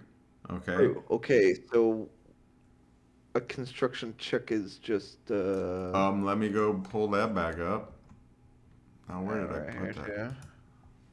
Yeah. Insight? I think it's insight. I think it's Arcana. But let me find it first. So I currently have a +5 to construction, is what I have in my journal. Yeah, that matches my notes. So okay, cool. So you currently have a +7 to synthesis and a +5 to construction, but construction is an Arcana check, and it's possible that you could lose the materials if you do really bad. With a +5, you're probably doing good because I already have a +3, so overall +8. So your Arcana is a +3? Is that what you Correct. mean? Yeah, so that's an overall +8. So yeah, your chance of losing your materials is very, very low. Basically, roll a 1 and you're fucked. I think I'm going to go for it. As is usual. Yeah, as usual, exactly. Okay, so You want me to blind it? um, Nah. no, let's Fucking sink or public swim that it. shit. Oblico. I guess if it's blind, I So can this lie. is +3 already with advantage, and then we Yeah. add a +5 on top of it. Woo! Nice. 21. All right. Okay. So you and Raf find, or you use your leverage as a graduate to get access to a nice alchemist tinkering lab in one of the alchemist wings, and you guys Probably just also from rubbing elbows with my previous people. yeah, pulling strings. But then you also probably arrange that maybe, no one else is using that lab that day so that you're kind of able to Alone. keep things on the down low, right? Right. And so you guys get things set up. Raf shows you a couple extra techniques he knows for setting up the devices and such that you need. And then you get working on it. And you're pulling out your lab notes, and you've got them all sort of set up, and you're checking them, and you're making sure you're doing everything you got right. And you are kind of impressed by how fast things are going. You're thinking it's going a little bit quicker and better than you might expect. In fact, your initial prediction or expectation was this might take 3 weeks. But at the end of the week, you have completed 2/3 of the gemstone structure. You think one more successful week like this, and you're going to be good to go. You're going to have one of these gems. Okay, so I currently have a +0 to my construction right now. Or do I continue it? No, you right? keep told me. it. You keep it. Because otherwise this right. will take infinite years. Yeah. Okay. So I just need to do that one more time. So next week you could do that one more time. Now, here's the other thing I want to do for you two is, okay, so Locke, unfortunately your investigation was pretty low. Tell me what was your strategy this week, Locke? It's basically the same strategy. I don't have any. I guess for the first day, was that my whole week's roll? Yeah. Okay, well in that case, I guess I just kind of waited outside the drunken or the rum bucket, and now that I know that if I haven't seen them coming or going, I think next week I'll pursue a different course of action. Okay, so you don't see them coming or going. You get a little frustrated. You maybe talk to another couple salty dogs or other sailors out there, and you finally pick up on a piece of information, which is that Haviland really likes the oysters at the Saucy Oyster. Oh, okay. Well, yeah, I'm definitely gonna head there then. Okay, so next week you can check out at the Saucy Oyster. So I'll be like, give you advantage. That's fail a roll, get advantage. How about that? Hell yeah. Okay, so that can be you for next week. Before I do the training rolls, let's do Lucius and Raph. You guys both had other things you wanted to do. You said half the week I want to do this, half the week I want to do that. So I'm going to give you disadvantage on these rolls because you're only spending half the week. But do investigation checks. Both of you can do an investigation check. Investigation check for Tristan. Investigation. Yeah. Whereabouts in the university's logs. Yeah. Am I investigating for Romulus and Remus? Yeah. Cool. I'm going to use my inspiration on it then for tonight. Okay. All right. We'll just say there's some green numbers up there and there's some red numbers up there. Oh boy. Out of Cool. both of your guys' rolls. I'm trying to be. Okay, so we'll start with Romulus and Remus. So you actually do find in a section on Well, you tell me. What do you think is your best? Where would you go in the library to think you could find these? Are you looking? Yeah, you tell me. I'm looking probably in like the mythology sections, Okay. like the places where we're telling stories that aren't necessarily expected to be true or based in fact. Okay. Okay. So you're not in like history. You're in mythology. Okay. I like Yeah, it. more in like the Yeah. mythology or like the legend area where like some of the mythologies could be based on history. Right. And so you find a couple different locations where you think you might find this. For instance, you might find like a book of legends about Kiri and things like that. And you might find origin story or Right. origins of the races, things like this, right? Yeah, and I'm looking for just retellings of the same story. I'm looking for different translations and like any like different new information I can get from any of that. Okay, so one thing you find, at least in your, we'll say this is your preliminary scan, you find 3 different books. They're the most common or obvious books to check first. And the eerie thing about the 3 books is that the telling of the Romulus and Remus tale is almost exactly as you remember the version that you have read at home. And they're all 3 almost exactly the same telling. So Got it. they go through the same challenges. They have the same sort of maybe there are slight deviations, but where there are deviations might be like the way they trick the other birds into losing is maybe a slightly different trick or something like that. Right. But for the moment, we'll say that those little differences that you're picking up on seem very superficial to you. Okay. They're not giving me any new hints yet. Yeah, not yet. Okay.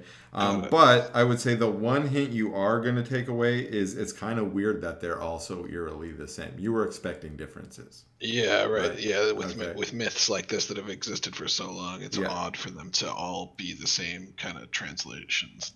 And so you definitely think next week, or at least when maybe you get more time, you will go check out, see if you can find more books. Like you want to see if this pattern continues or not. Okay. Yeah, for sure. Lucius, what were you looking? Oh, you were looking for motherfucking Tristan. Okay. I was. All right. And you decided that your strategy was going to be see if you could figure out some among the records is what you said, right? Maybe he was connected to the university in some way. Right. Okay. So while he was in the area. Okay. So now let me ask you the sort of same question I asked Raph there. What do you think is like where would you go first to look for or what records would you be looking in? What maybe student files. Student files. And I would be rubbing elbows with someone or paying someone off. Okay, student files, and then or what using discipline? My graduate status as a way to do it. So what do you think he studied here? I think he studied the absolute basics of mana and magics. I think he studied the foundations of magics a lot, and then probably started his own little investigation in because I feel like magic went another way, and then they've started using it as a mass appealed thing, whereas the foundations of magic were forgotten, and he tapped into a certain part of it that was I don't know, forgotten.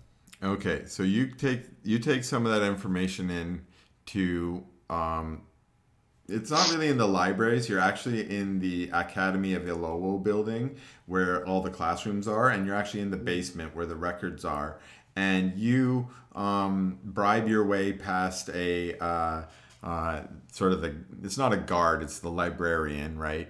But she's all like, no one's allowed in here, and you're like, you don't know who I am. Yeah, I graduated from here. I'm just looking for a friend. Yeah, and after you make it a little spicy for her, she lets you in, and you are then sort of scouring through the records, and you start recognizing that of the student records that they are kind of organized. They're only loosely organized, and you don't really want to obviously read every single student record, and you can see that there are sort of wings set up in this record and you head over to the magical part, right? Like there's a more mundane works studies as well, and you're like, no, we know he was over here, and you start getting into, there's some areas that are marked off as sorcery, wizardry. There's an area marked off as alchemy, another one marked off as the divine mysteries, one marked off as arcane mysteries,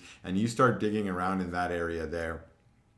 And the first couple batches that you dig into aren't super lucrative, but you start finding records in the right time frame first, which was, your best guess is about 300 years ago, right?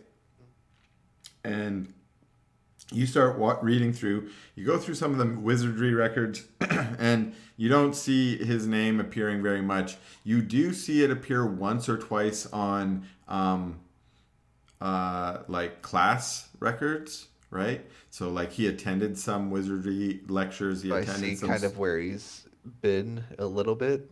Right. So what you start doing is you start picking up on a pattern. Like once you get the first, oh, he took this class, right? You start building your little conspiracy board here and on the floor probably. You go and find another class he was in that same year or whatever, right? And you start putting together a picture of his time. And we'll say that from your investigation, you were able to determine that he spent about 7 or 8 years at the university. Oh, wow. Studying after his time at Ulrich's Tower. Okay. Afterwards. Okay. Yes. And during that time, he has references to a boarding house that he was staying in up on the University District, similar in the kind of description that I was giving to Gio earlier of the place that he might put up his family, right? At one of these boarding houses intended for students that he lived in. And then you notice that in the later part of the records around the last 3 years of his tenure, instead of being registered as living in the boarding house, he's now the only thing that is written is the Dobler estate. So Dobler estate. There's some reference to the Dobler estate, which is obviously where he was staying for those last couple of years of his tenure at the university. And then after that, he's gone. After 8 years, he the last couple of years, he seems to be taking some of the like graduate level, the higher level stuff. He's really focusing on tinkering, alchemy, and arcane mystery studies. And the one thing that does stand out to you is some of the stranger classes he took. It's obvious to you when he's like taking advanced alchemy, right? That makes sense. That makes sense. But when he was taking a handful of history classes and what stood for maybe archaeology. Archaeology is a very new science in terms of your ironic. Right. But things like that. Like he studied ancient cultures. How about that? He studied ancient cultures, and I will just give you a quick list of the ancient cultures to give you something to think about. One was the Eladrin and Furbolgs of Fernhenge. One was the Loxodon. One were Charvelian elves. And yeah, that's it. Those three. Those are the three that stand out. I got Eladrin, Furbolgs of Fernhenge, the Loxodon, and the Charvelian elves. Yeah. Okay. And those are all pretty ancient. Like, other than the Fernhenge, those are collapsed societies. Like, those people don't exist anymore. Like, the Loxodon people exist, but the Loxodon nation the and culture empire is gone. Is gone, yeah. Okay. Okay, got good information Yep. there. Any questions? I like it. Nope. Okay. So we need some training rolls. Okay. So we will start with Geo. You got 7 days. Okay, we're gonna. These public by chance? Yeah, why not? This sounds fun. Yeah. Let me pull up my elemental calendar.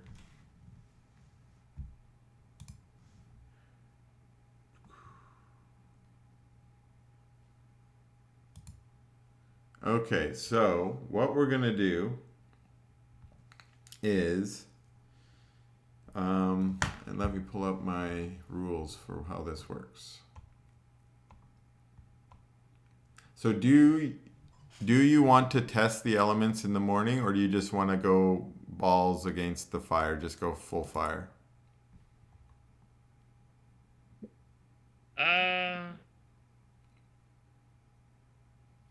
In the morning, I think. So in the morning you can test your little kit and see what kind of slant the day has. Oh, I see what you mean now.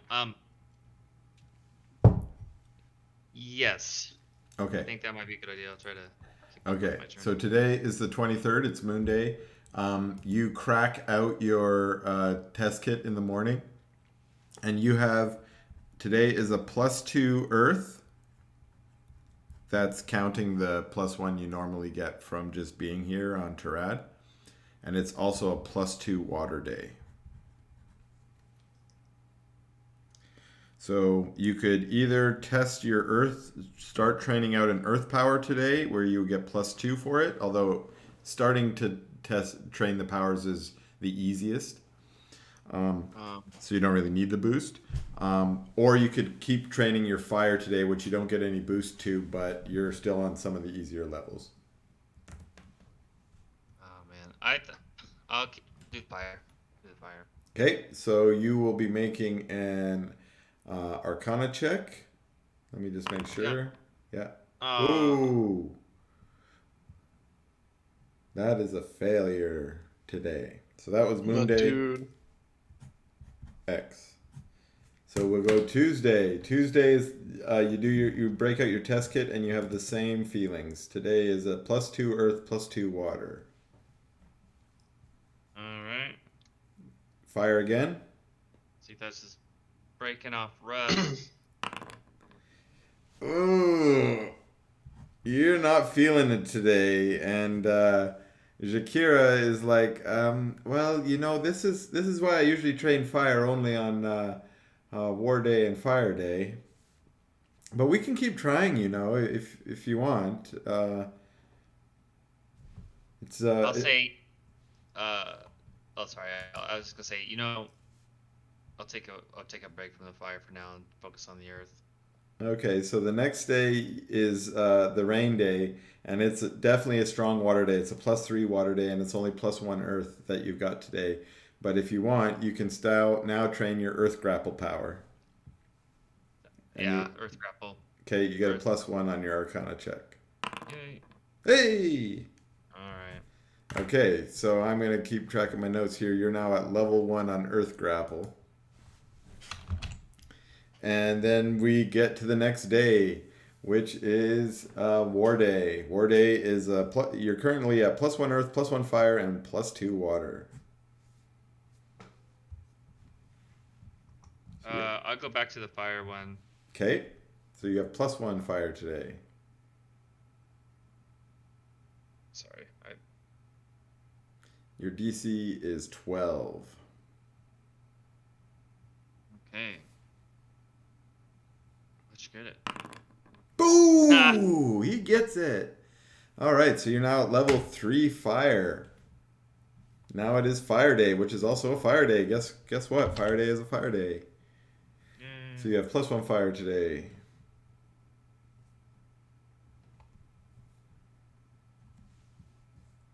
And you now have a DC 13 if you do fire. You gonna do it? Yeah. Hit it. Kick it. Hey! Look at this guy squeaking by. Jakir is like, see, I told you training on War Day and Fire Day is when it's at. All right. Okay, now you hit the weekend, which is Feed Day and Fest Day. Those are Earth Days, by the way. So you're at your Feed Day will be +2. Oh, I said Earth Days. I meant Air Days. +1 Earth, +1 Air, or +2 Water. No fire bonus. Okay. Go Earth or go fire. I'm happy. I'll go to the Earth one. Okay. Earth grapple. Earth For grapple. both those days. Success. So you're level 2, and last day also same +1 to Earth, no plus to fire, and that's a fail. Okay. Sometimes you get a slow week. So if I remember correctly, it's like level. Sorry, do you mind? According to my notes, you are at level 2 Earth grapple and level 4 fire charm. Is that what you have? I started at level 2, and I think I had 2 successes, so I think that's right. Yeah. Cool. Okay. So now we can do the same round for Dresdis and his training up his halberd. And now you're going to be doing athletics checks. Alrighty. And it's the same dealio. Until you can beat DC 20 on your training, you have a chance of failing when you try and use your skill. Okay? Alrighty. But once you get above that, then it will be like you have the feat perfectly. Okay? Sounds good. You start at DC 10 and you're making athletics checks, and you can start. You have 7 you can make. That's a success. That is 2. Whoa, he's doing good. Look at him go. Wow. Man. Boom blap. That looks like a failure. Last try. Also bad. Keep it up. Keep it up. Oh, well, 5 out of 7 was pretty good, right? Yeah, that's pretty good though, It is actually pretty good. considering I've spent the whole game doing my rolls. Yeah, I know. Yours are considerably harder. You're trying to make a artifact. Yeah. He's like, I'm trying to get a feat. I'm trying to make an artifact that controls minds. Literal gods. Yeah, I can make a god. I'm making a god in my basement. Dresdis, I'm gonna call. Is this your polearm feat? Is that what you're doing? Yeah, or mastery, yeah. Mastery, and I'm gonna Man, say that's gonna be level so tight when you get it. 5. Okay. All right, so that was that week, which means we can double down and do this all again for next week. Is that the plan? Yeah, actually. Yeah. I'm done. Okay. Yeah, I So- want to do another construction. okay. We're doing 2 weeks here, if that's our downtime currently. Yep. Is everyone doing the same stuff for the next week? Yup. Yeah, that sounds good. I'm gonna do my full week on. Because you got the information you think you wanted? Yeah, I think I know where he's held up, where I can go ask questions. Okay. So, Raph, I think I want to do that on next session for sure. Are you changing your mind, Raph, or? No, I'm gonna stick with my research for the week. Okay. So let's start with Locke. Locke, do another investigation for me. Hell yeah. Don't fuck it up. Don't fuck it up. Don't fuck it up. Remember, I told you get advantage this week, so that's because you found out a clue, which was Jimeni likes the oysters. So you go and find your way over to the oyster, the South Sea oyster, which is really on the other damn side of the. I didn't say Jimeni like that. I said Haviland likes that, which is You good said because Haviland did. that's who you're looking for. But it's way over there on the whole other side of the wharf. So you, on the next week, you decide, well, I'm going to go spend time down by that fisher. That's where the fishermen's hang out usually. And you go down there and you do see, You spend 5 days waiting before you finally see it, but you see Haviland and another drow that you don't know who it is go walking in the front door. They seem to be happy for Kugong Empire folk who don't, culturally like to, show a lot of joy, but they seem happy to be going in there to be having a meal. So what you gonna do? Approach them.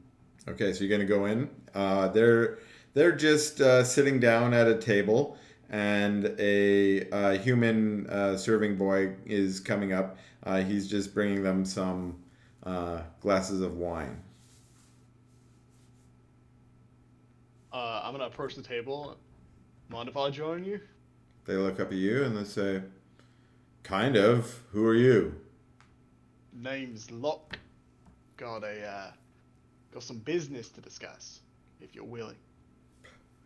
Well, we're here for the saucy oysters, but I guess we can do business while we eat.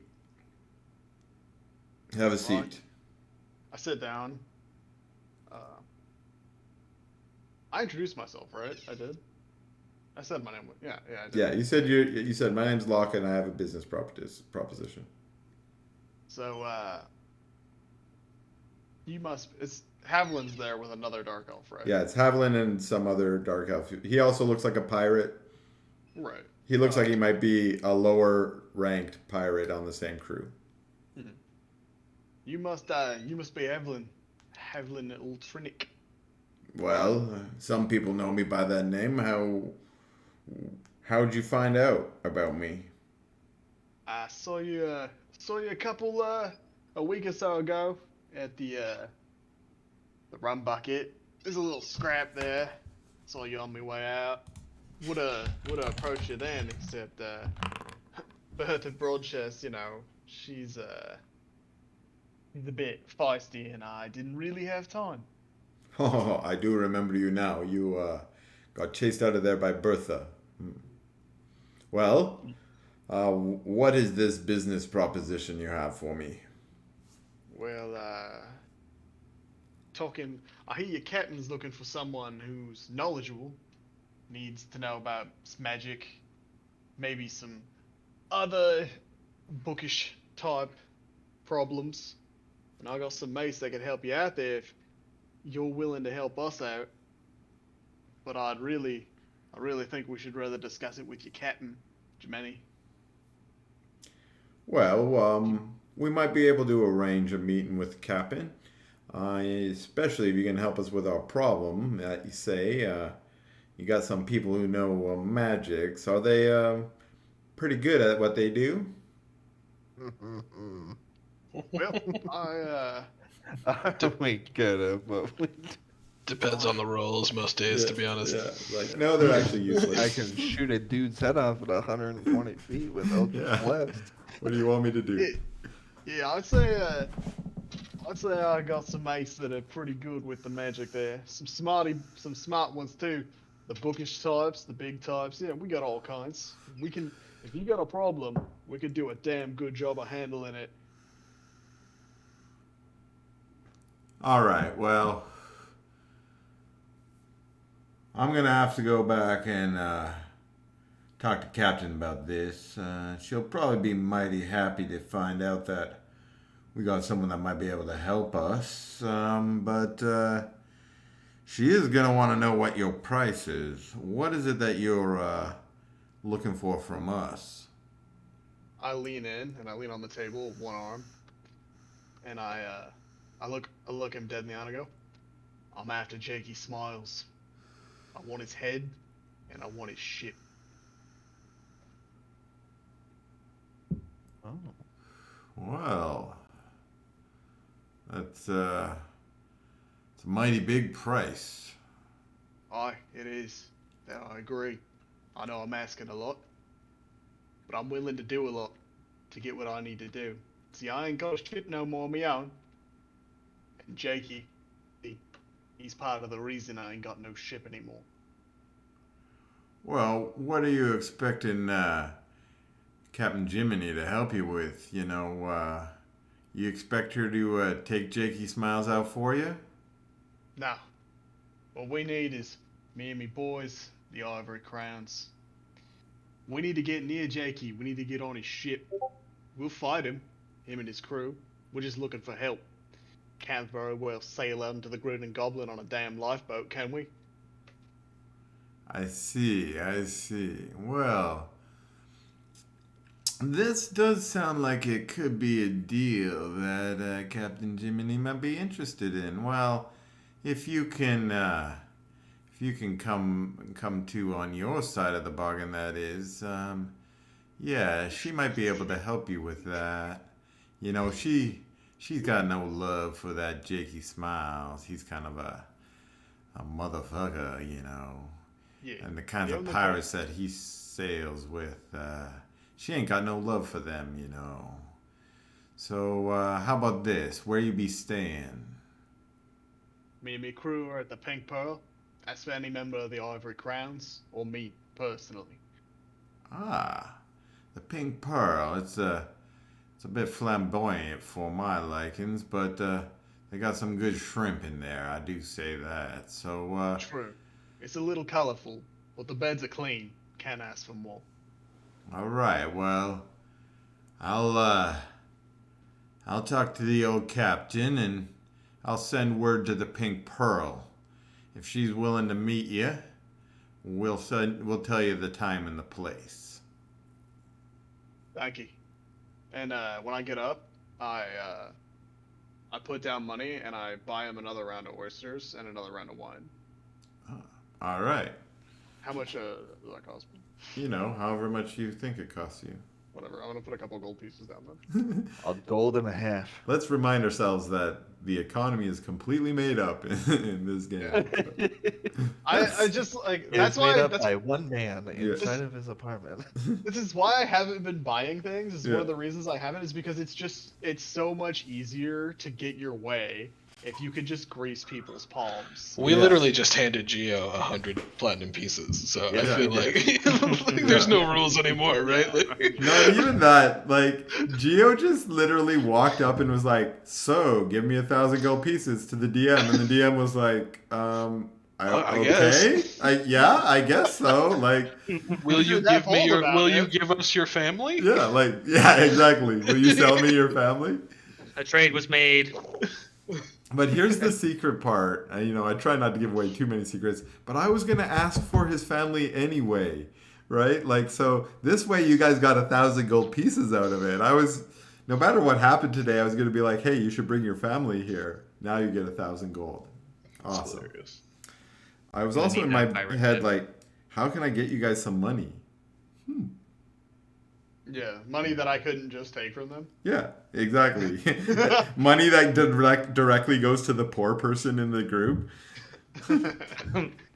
Because like the reason everybody's so poor is I've literally looted like everything before you guys. Oh my gosh. Yeah. You're like the hedge fund. Of Yes. Absolutely. He's the billionaire.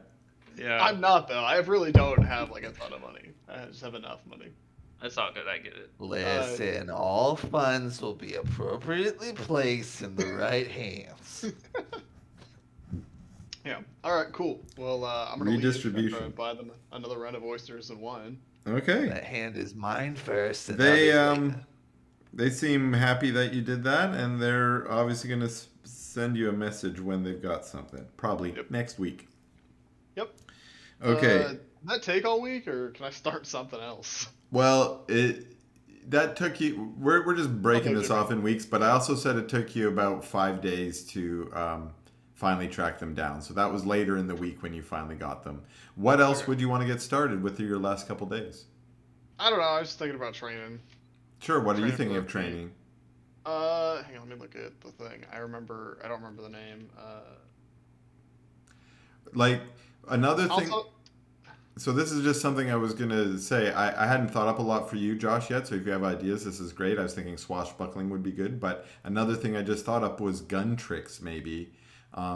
So what I'm gonna be giving for Like from the gunslinger class. yeah, or I don't know, whatever. Come make it up yourself if you like, but whatever. Oh, man. What I'm gonna be giving to Dresdis is like after he's finished training this, he might be able to get extra skills like knocking people prone or pushing them over, pushing them forward a couple squares or something like that as an extra power for his ability. If you wanted some certain things like that for your swashbuckling skills or your, like I said, gun tricks, just think them up and let me know and we can train those. Yeah, my internet is struggling right now for some reason. Yeah, so why don't we, for the moment, just say, why don't you think up... I'll just look at some stuff. Yeah, look up some stuff, and if you come up with something, we can retcon it. If not, we'll get it started, next week or whenever. Okay, let's do... I just did lock. I kind of want to do Geo and Dresdis last because they take the longest to do all the rolls. I just need to do a construction check. Yeah, so why don't you do your construction check? Yeah. Are we doing a second week? I thought I did roll. You did the first week. We're on the second week now. Oh my goodness gracious. Okay, okay, I understand. Yeah. All right, I'm doing a Arcana with +5 on top of this roll. Ooh, that's my journal. Right. I don't have anything, so I just roll. Ricky Dicky down. Well, you have the laboratory that you're in is really helpful, and the organization that you put into your notes also was a great boost. And yeah, you end up this week at the end with a small red gem that is very warm to the touch and tingly with that magical tingle, like the kind that makes your whole hand feel like it's going numb. And you finish it a little bit early in the week, and you kind of spend the rest of the week not really sure what to do with what you've got, but you've got something. Oh, I have something. And you know that its raw magical power is... It's hard to even characterize what its raw magical power is. But for you to tap it, like that's what you need. You need to put it to a purpose. Yeah, find a way to get inside of it. You need to draw from it. You need to turn that power into something, and once you figure out what that is, we can turn this into a thing. Okay. Okay. But I've got the thing. You've got the thing, and it's got a lot of magic power. Whatever you think that might be valuable for you personally right now, just whatever. You have a very powerful magical thing. Okay. Okay. Yeah, Raph. That took a while to make, but I got it. Raph, do an investigation. Boom, coming at you. Investigation. Wait, are you trained in history? Yeah, can I do history instead? Yeah, do history. All right. Okay. So this time you go searching in, again, looking for a couple other myths, and what you find is most of those myths are still very similar. Maybe not as like identical as the first three that you found, but still many hitting same beats and so on.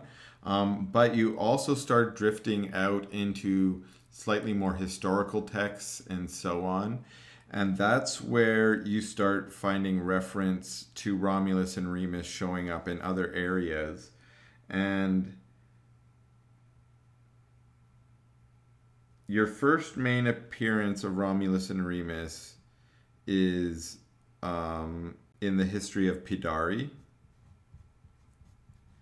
And this is in a time when the actual nation of Pidari didn't exist. Right.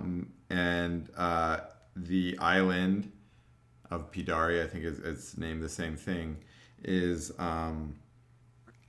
occupied by the nation of Gurdan, but is considered like a colony of Gurdan. And it is so there are dwarves that live there, but there are also human tribes, and this is a tale of a historical account of how Romulus and Remus brought their family to Pidari and settled outside Pescara and built the De Corbo Tower. Got it. Although... And I've never seen this before. This is new for me, right? This is... I mean, you may have heard like family accounts of Right. this, but this is the first sort of like historical documents that you found bringing confirmation to this. Right. So you definitely have confirmation that Romulus and Remus brought their family to the De Corbo Tower. And if you want, I'm going to roughly say that's about 1,500 years ago. Okay, cool. I'll write that down. Okay. 1,500 years ago. Okay. Now, the account says the building of like the De Corbo Tower, but you also know that the De Corbo Tower, at least the one that you lived in, had undergone several maybe redevelopments and, you know, building wings or extra levels on the top kind of stuff. So Right. when they described the De Corbo Tower, this was probably just the foundations or the initial building. Right. Yeah. Great. Okay. Okay. Cool. All right, then let's do some rolls. Let's get Geo and Dresdis going. So Geo, let's do you first since we have some choices to make day to day. Let me do this because we have to go 1, 2, 3, 4, 5, 6, 7. Okay. The next week we have now entered into Ilichad, which is one of the coldest months of the year. It is today a very strong Earth day, Geo. It's +3 Earth and +1 water. What you gonna do when they come for you, Geo? Geo.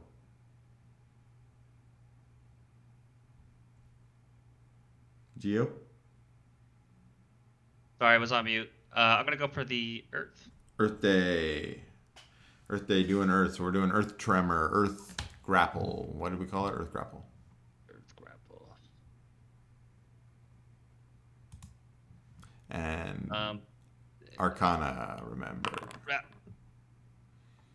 Earth Grapple, we were at level 2, which means your DC is 12 to get to level 3. So success. Yay.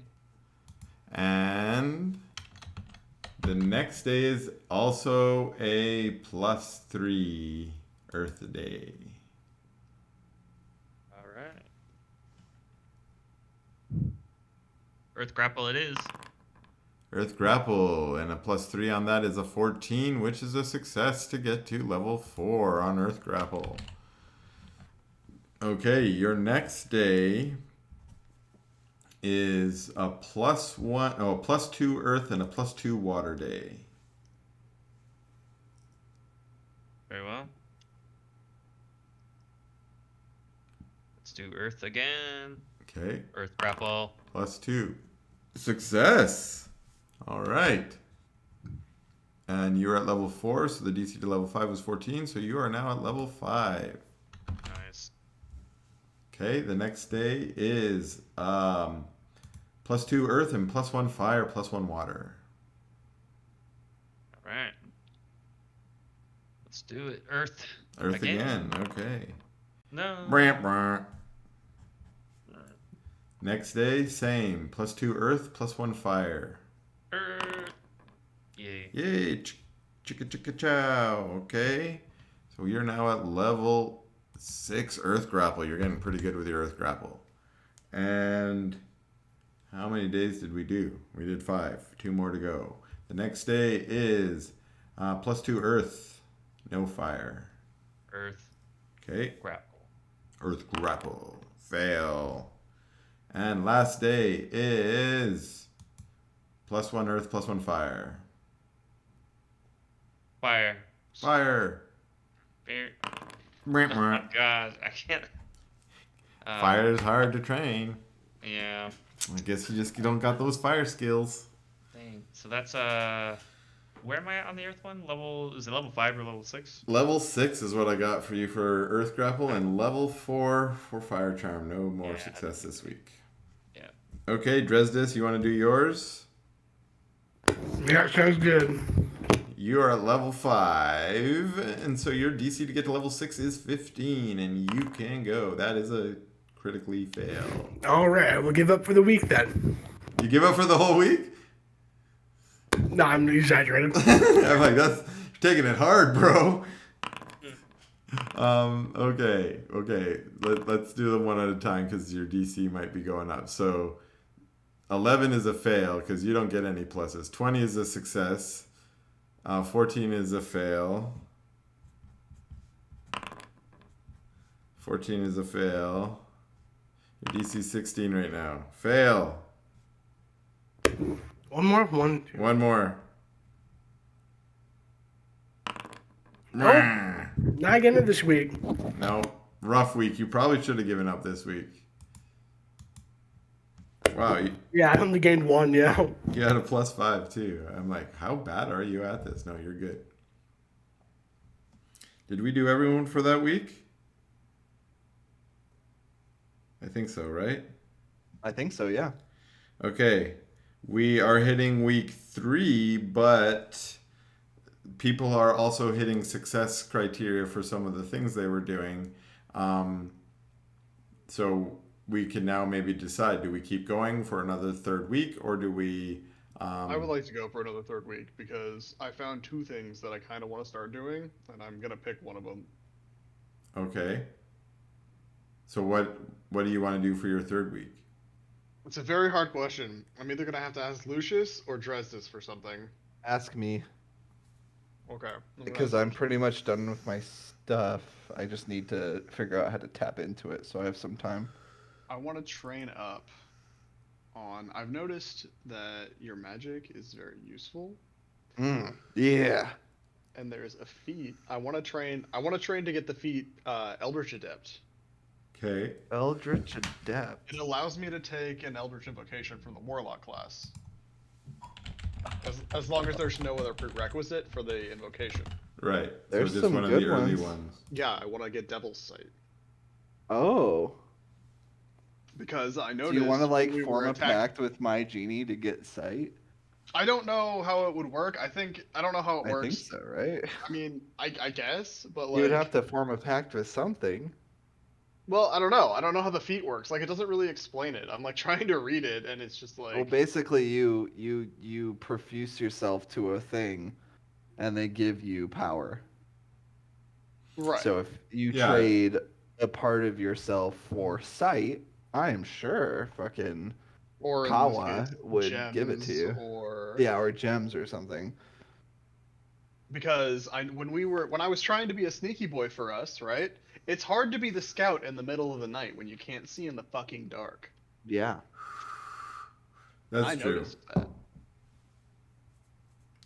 So I would like to be magic goggles also exist. That's true. I know. The other thing I was thinking about doing was talking to Dresdes and getting the fighting initiate feat by asking him to train me in weaponry, which lets you take a fighter's fighting style. Which I realize he's a paladin, but same dude. still. Same fucking difference, right? That could work too. A paladin who, 30 years ago was a fighter. Yeah. And you could train, you could merge your training in with the Blazing Halberds. Like, it would be easy to train your... Yeah. I could, introduce you to the Blazing Halberd and just train with us. Yeah. True. I don't know, though. I don't know which one I want to do. I think they're both cool options. I think the training the fighting style might have more uses, and also... I mean, that's just my instinct. I like that one better. Yeah, and besides, when it comes to just getting dark vision, like you said, there are magic items that will give you dark vision. Devil's Sight is more than dark vision. Devil's Sight lets you see through all darkness, including magical darkness. You literally cannot be fucking... it lets you see through... It's one of the only things in the game that lets you see through magical darkness. Does 5.0 have things like deeper darkness and whatnot? It just has magical darkness. Magical darkness. Yeah. Advanced darkness. We all know about magical darkness. We're all very close to magical fucking darkness from the Shadow Monks of our last campaign. Yeah. But I could also just learn blind fighting. But that gives you a blind sight range of 10 feet. Basically, blind fighting is even cooler because, you can fight invisible creatures. Yeah, I mean, the scouting thing makes sense. I understand why you would want that. I don't think it's come up yet for us, but it obviously could when you're like, I want to scout, but I can't see in the dark. I'm human. Yeah. Because you're human. Also, aren't all of you fucking blind in the dark except for like Geo? So that is correct. I believe I am, yes. So it is kind of a global drawback of your team right now. Yeah, I was kind of thinking that. Yeah, the only thing I have that could help in the dark is keen smell. Right, because of the trunk. Yeah. Right, because you can sniff real good. You definitely can smell Locke. The only other thing I was thinking about, I don't know, hang on. You know what? I've never read keen smell.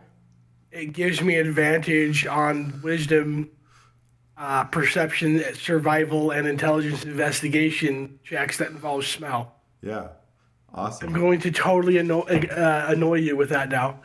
This involves smell? Can I smell it? Okay, so I know what I'm gonna do. I'm gonna go to Dresdes. I want to roleplay this out. Okay, do it. So I guess we're at the Pink Pearl right now. Sure. Mm-hmm. Oi, Dresdes. Yeah.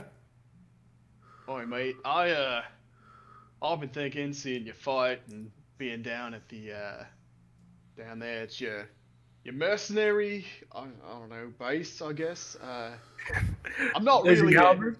Yes, the Blazing Halberds. I mean, you've seen me fight. I mean, I'm decent enough in a scrap, but not really professionally trained. So we say. My captain gave me a few pointers, and members of my old crew did. But I'd like to learn some proper fighting if you and your mates would be willing to have me down there. If you'd be willing I'm sure the boys at the Blazing Halberds wouldn't mind some fresh blood. Right.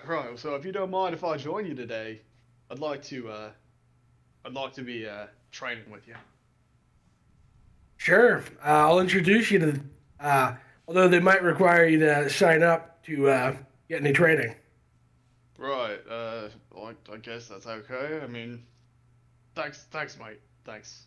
Yeah, of course. It's not like there's any requirement for actually doing anything for them. Right. Cool. Awesome. And which feat is it that you were looking for? I'm gonna take Superior Technique.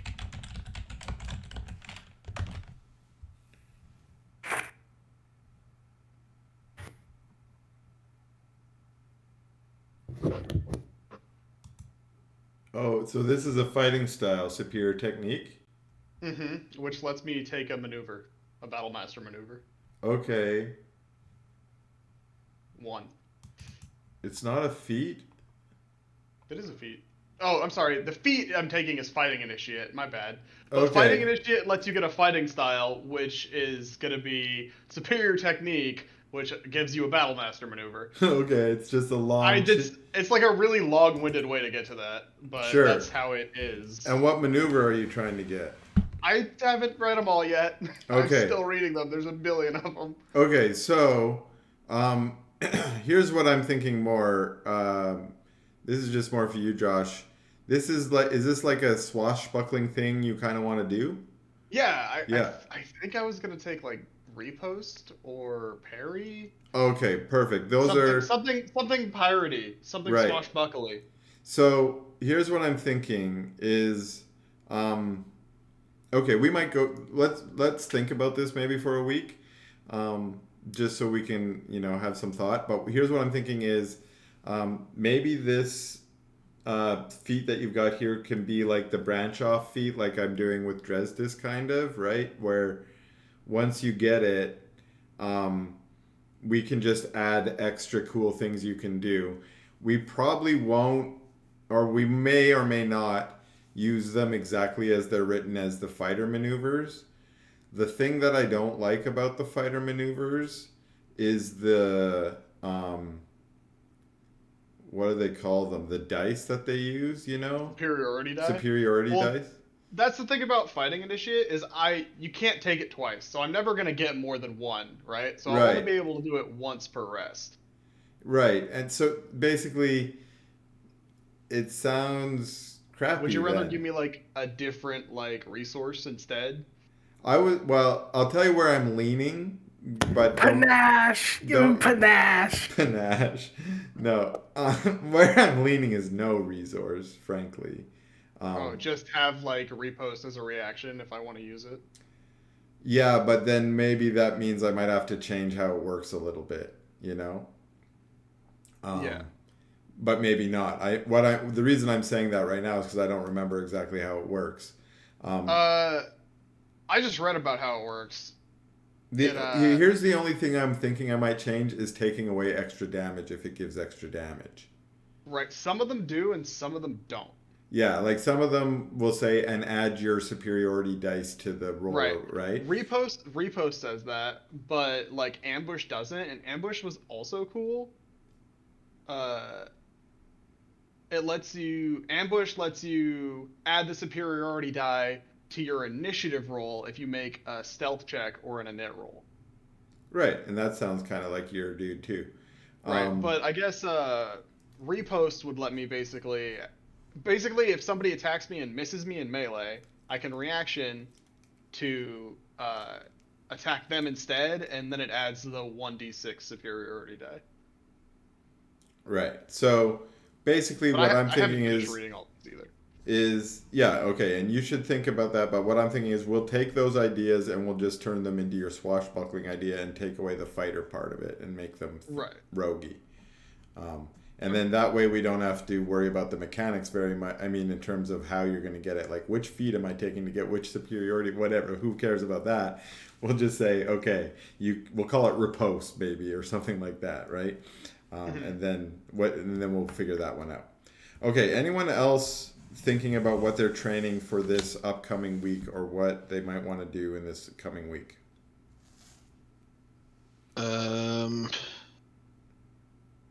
I would like to work on a new item. Okay, what? I would like to work on some goggles of farsight, or some sort of goggles that allow me to change my range. All right, change range like in a mechanical way? Just vision range, okay. Visual range. No, I don't want to be able to shoot farther or anything. But that sounded cool to me too. You could build a little got a sight for your gun. I could definitely do that too. But okay, goggles that make you see further. We started talking about this last week, right? Some sort of goggles with flip down lenses that allow me to change the distance of my sight. Okay, and are you thinking mundane or magical? I think they could probably just be mundane if they're just lenses, right? Okay.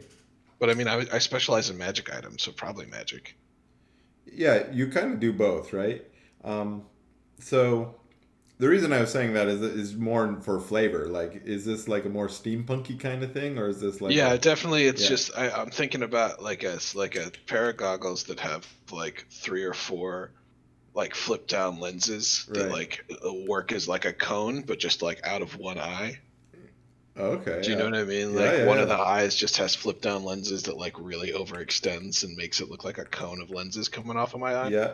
And you can flip them down in different combinations and stuff. Or I could just have them all flipped up and just be wearing the goggles regularly. Yeah. Okay. And so basically over time we can add different lenses that we want.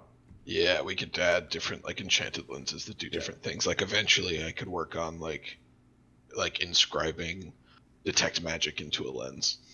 And so let's say we're going to work on a single lens this week.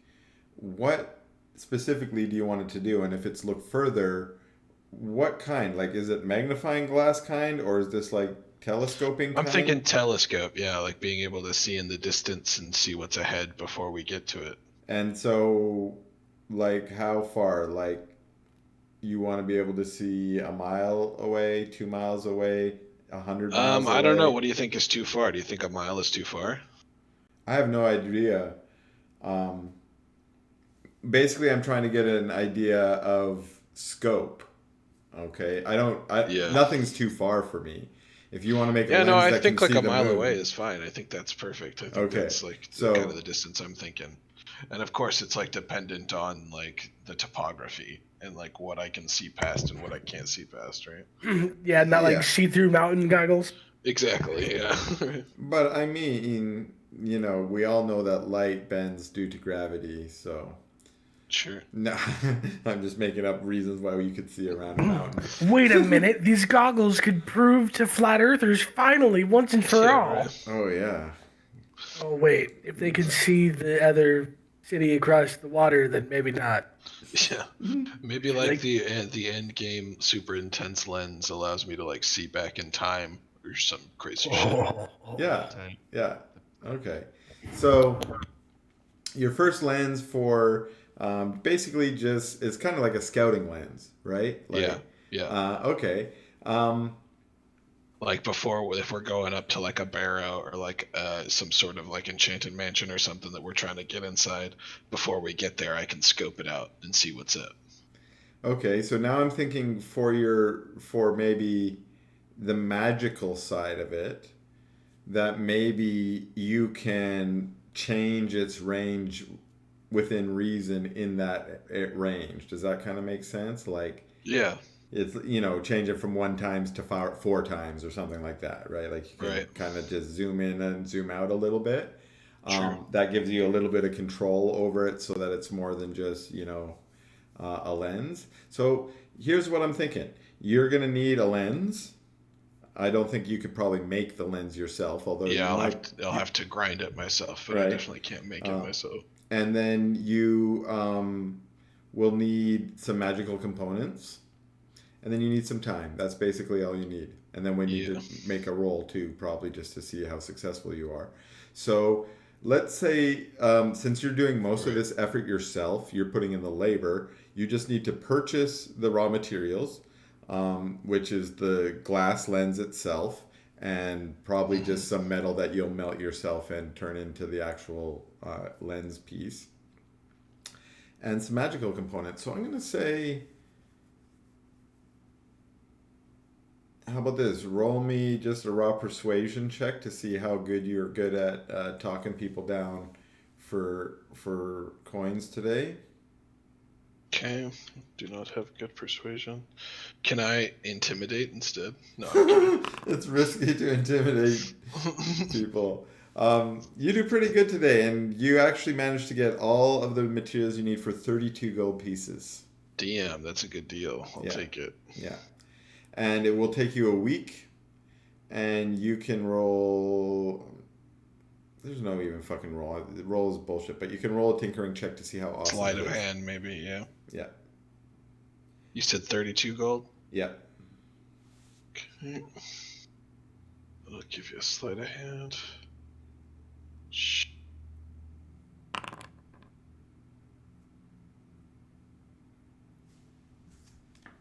All right. Okay, you this is probably your first time really working with a lens like this, but the beginning of the week is a little bit of slow learning curve of trying to just make sure you don't break the lens. And after you get used to sort of how easy it is to grind off the pieces you're trying to grind off, you get into a groove with it, and you feel like, yeah, actually you might be able to build a few more of these lenses in the future. And you finish the week off with a cool little far-seeing lens that you've enchanted with a couple different zoom properties. And we'll say you've inserted that into, like you said, that little leather piece or whatever you wanted to put for the goggles. And at the moment, it's just a single lens that you can flip up or flip down, and then you decide how you control its zoom property. Cool. Yeah. And yeah, call that whatever you want. Make sure you write it down so we don't forget about it. Yeah, I've got them right here. I'm just going to call them goggles of Farsight. Yeah, awesome. Cool. Lucius, what were you doing? Nothing? Well, I might if you let me. I don't know if we have a system in place for it. If everybody's doing rando stuff. We're doing rando stuff. Being able to maybe go to a library to figure out how to draw mana or energy from an object that has energy? Is there any spells that can do, you Fuck know, yeah. Yeah. like rituals that can draw energy from other things? Okay, so I want you to do either an Arcana check or an investigation check, I'm thinking. I do investigation. Yeah.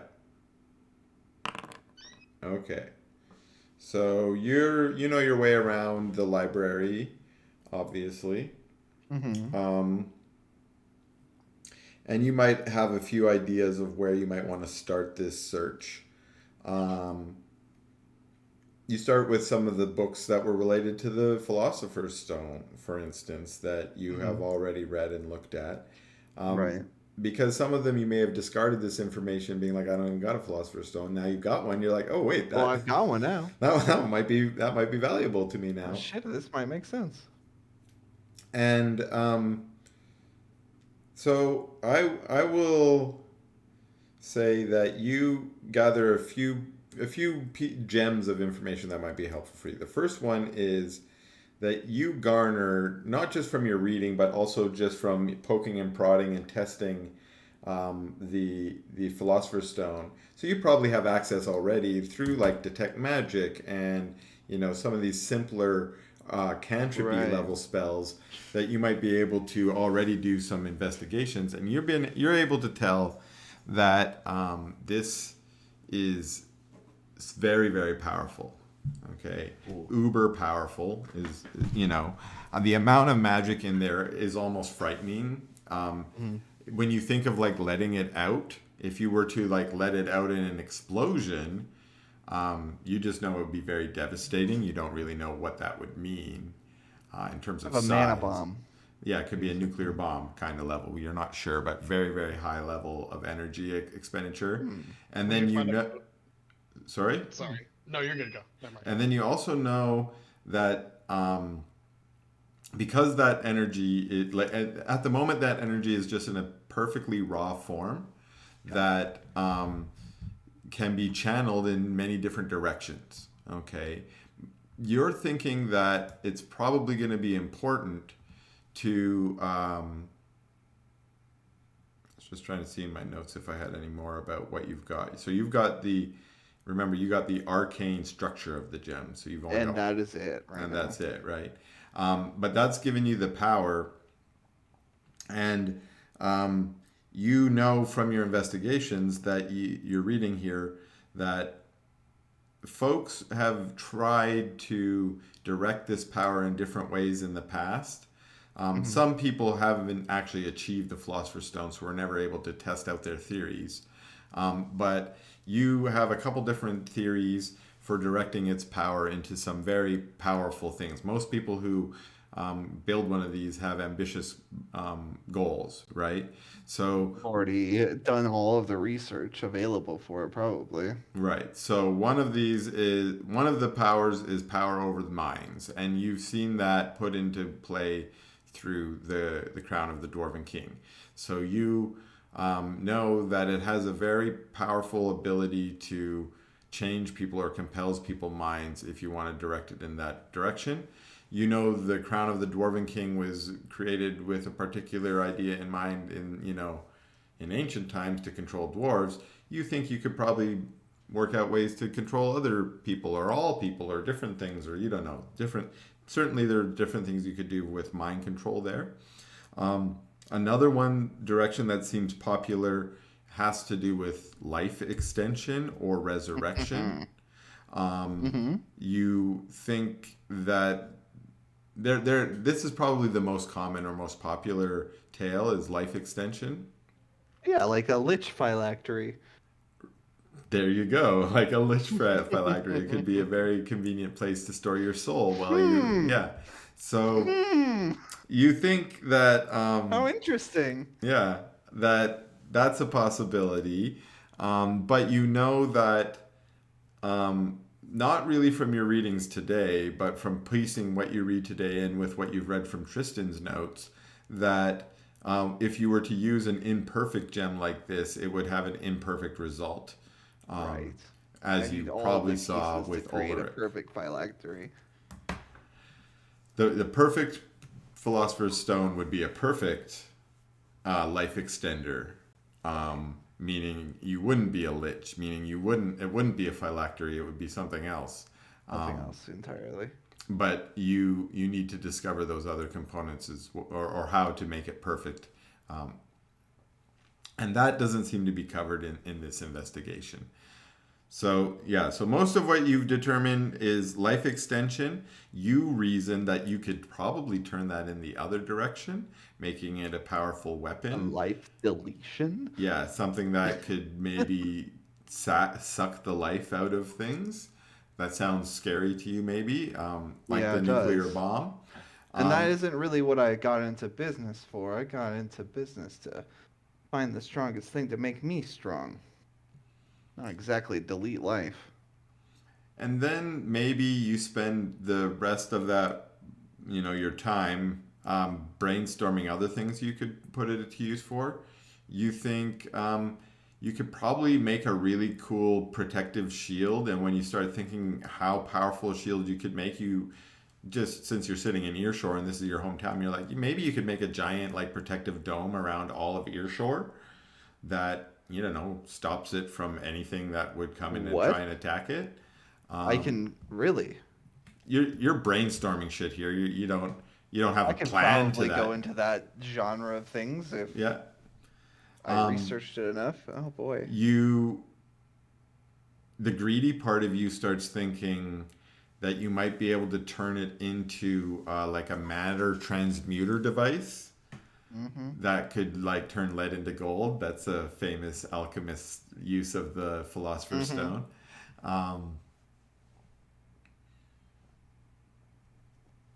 I'm just dipping into different schools of magic, trying to think what could you do if you took that to the ultimate. So you could bring back a whole bunch of undead things to life. That sounds awful. But the good side of that is the resurrection thing that we were saying earlier. You could probably resurrect a whole bunch of people, like all your ancestors, if you wanted to do that. An entire graveyard, things like that. Okay. So I have it all of a sudden entering into little Lucius's head a myriad of possibilities. Yeah, some incredibly destructive, some incredibly constructive. I need to obviously have third party brought in on this then. Yeah, a lot of them are in the realms of what you might call playing God, right? Mm-hmm. Like you could create a species, a new one, right? But again, you're not certain really how to do those things. And it's not even complete as of yet, so I doubt I could even get to those things that I am thinking about. Maybe at that point in your thinking, you realize, well, even being imperfect, just like the life extension, whatever you end up building with this might be imperfect. So aiming at something so powerful might be not as achievable as something less powerful. So I'll pull it back a little bit. So maybe your daydreaming goes a little bit less and you realize, okay, but it is still just a powerful, like, magical item. And through its source of power, you might be able to make like a Vorpal blade with it, or, other powerful magic items that you may have heard of before, a Mind Stone, or, things that aren't necessarily artifact level, but are still super fucking powerful magic items. I kind of know what I would like. Okay. You got enough brainstorming idea out of that? I do, yeah. Okay, cool. I'll leave that as a mystery for now, even for me. I lost track of what we were doing. We did Lucius. Did we do Locke? Oh, Locke was thinking about training. I'm going and working harder than my little pirate booty has ever worked at the Blazing Halberds. Okay. Although I imagine sailing in a pirate ship isn't very easy.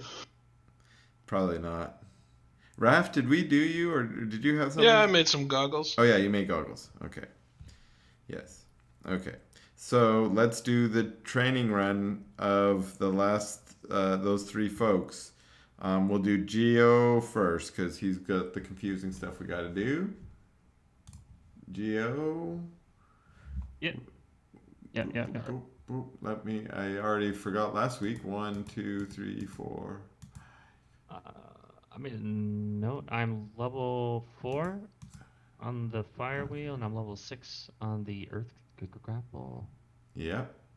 And we are starting. We did 1 week. We did 2 week. We are starting this week, which is a +2 earth and a +1 fire day.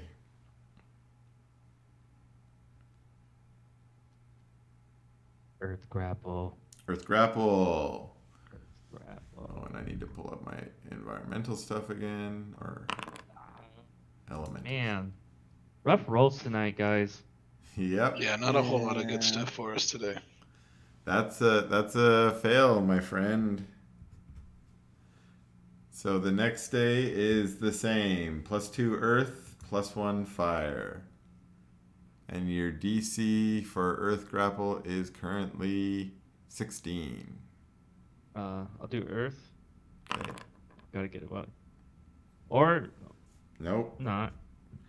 Failure. Next day is +1 earth, +1 fire. Earth. Yeah, critically. Yay. I Needed that. All right. So you're now at level 7. Next day is +2 fire, +1 earth. Was that fire or earth? Sorry, it was earth. Okay. And that is just enough to get to level 8 earth. Level 8 earth, you are now looking at an 18 for your roll. And it's the same. +1 earth, +2 fire today. I'm gonna do fire because I'm starting to Okay. play with fire. And with the earth is the plane with the. Mwah, mwah. Now you are at +1 fire, +1 earth. Do the fire again. Mwah, Oh my mwah, God. yeah. Every time you pick What? fire, you roll bad. Last one is +1 earth. I'll do earth. 18, is that what you needed? That is what you needed to get to level my 9. All So right. you need to get to level 11 technically, but you're on level 9. Okay, And I don't think any of the fire ones succeeded, if I remember correctly. No, you're still at level 4 fire. You've really, really struggled with the fire. Yeah. Okay, so we will do Dresdis next. Woo! And your current DC is 15. Alrighty. You're level 5. Oh god, what did I just press? Oh god, I don't know. What did something's you press? happening. Nothing happened over here. Oh, I fixed it. okay. 11 is a fail. Alrighty. 16 is a success. Now your DC is 16. That's a fail. That's a success. Now your DC is 17. Now your DC is 18. Is that it? 2, 3, 4, 5. How many did we do? 5, I think. And no. Okay, so you're at level 8.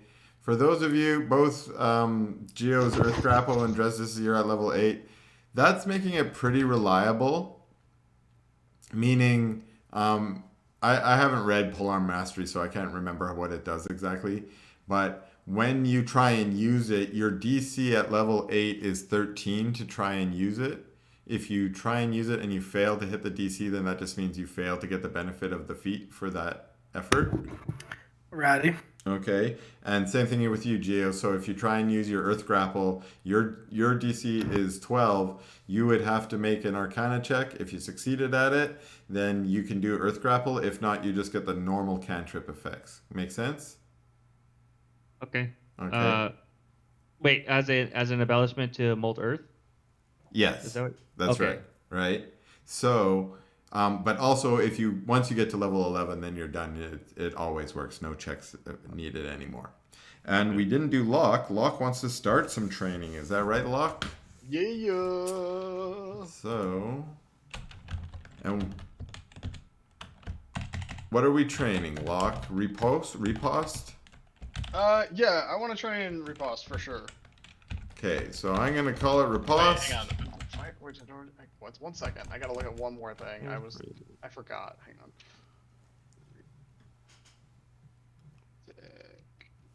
There it is. Okay, 1 sec. Click this. No, wait, that's Reddit. Fuck Reddit.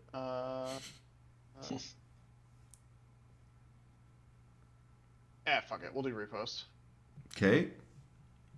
That's fine with me.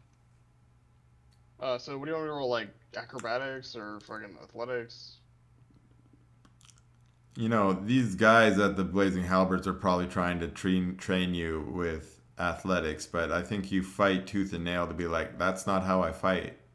It's not. That's not how you have fight. a feat called I literally have a thing called fancy footwork. Yeah, like, so after about an hour of after an hour of dancing around them and avoiding their blows, they're like, oh, you're kind of good at that. They let you. I'm not an elephant, man. Yeah, they let you fight the way you want to fight, and they start training you. So I think acrobatics makes sense to me. Yeah, let's do acrobatics. How many rolls? Well, you got 7, but let's do them one at a time because I want to keep track of what level you're on as we go. All right. That is a success. So you're now on level, or trying for level 2. You're at level 1. Success. You're at level 2. 3, 4, 5, 6. 6. That was the last one. So you're still. I got tired. Yeah, you did good. But it gets harder as we go up. Yeah. Okay. So, I don't think we really have time to do another week of downtime, although we might start with that next week. I think there's going to be a meeting with Jiminy, and she might have a mission for you. Yep. You also have the lead on Tristan on the Dobler estate. Those are the 2 main ones, I think. What else did we have? Anything else? We want to bring this... I need to decide of what to do with your magic powers. Way to use this gem that I have. You could just blow up Earshore. That would change the campaign. Nuke Earshore. Nuke something? Yeah, we're Not just sure, man. This is even a coastal island town. For mana bombs, that's a WoW reference right there. Yeah. Could be Theramore. That's so exactly what I was referencing. So go hang out with the pirates, see what they want, and maybe go investigate the Dobler estate. Investigate the pirates and then blow up the estate. Just blow it right up. with the gem. I spend my last week Guys, I've got an idea. developing explosives. I have found a way to create concentrated energy. I've already asked about dynamite. Concentrated dark matter?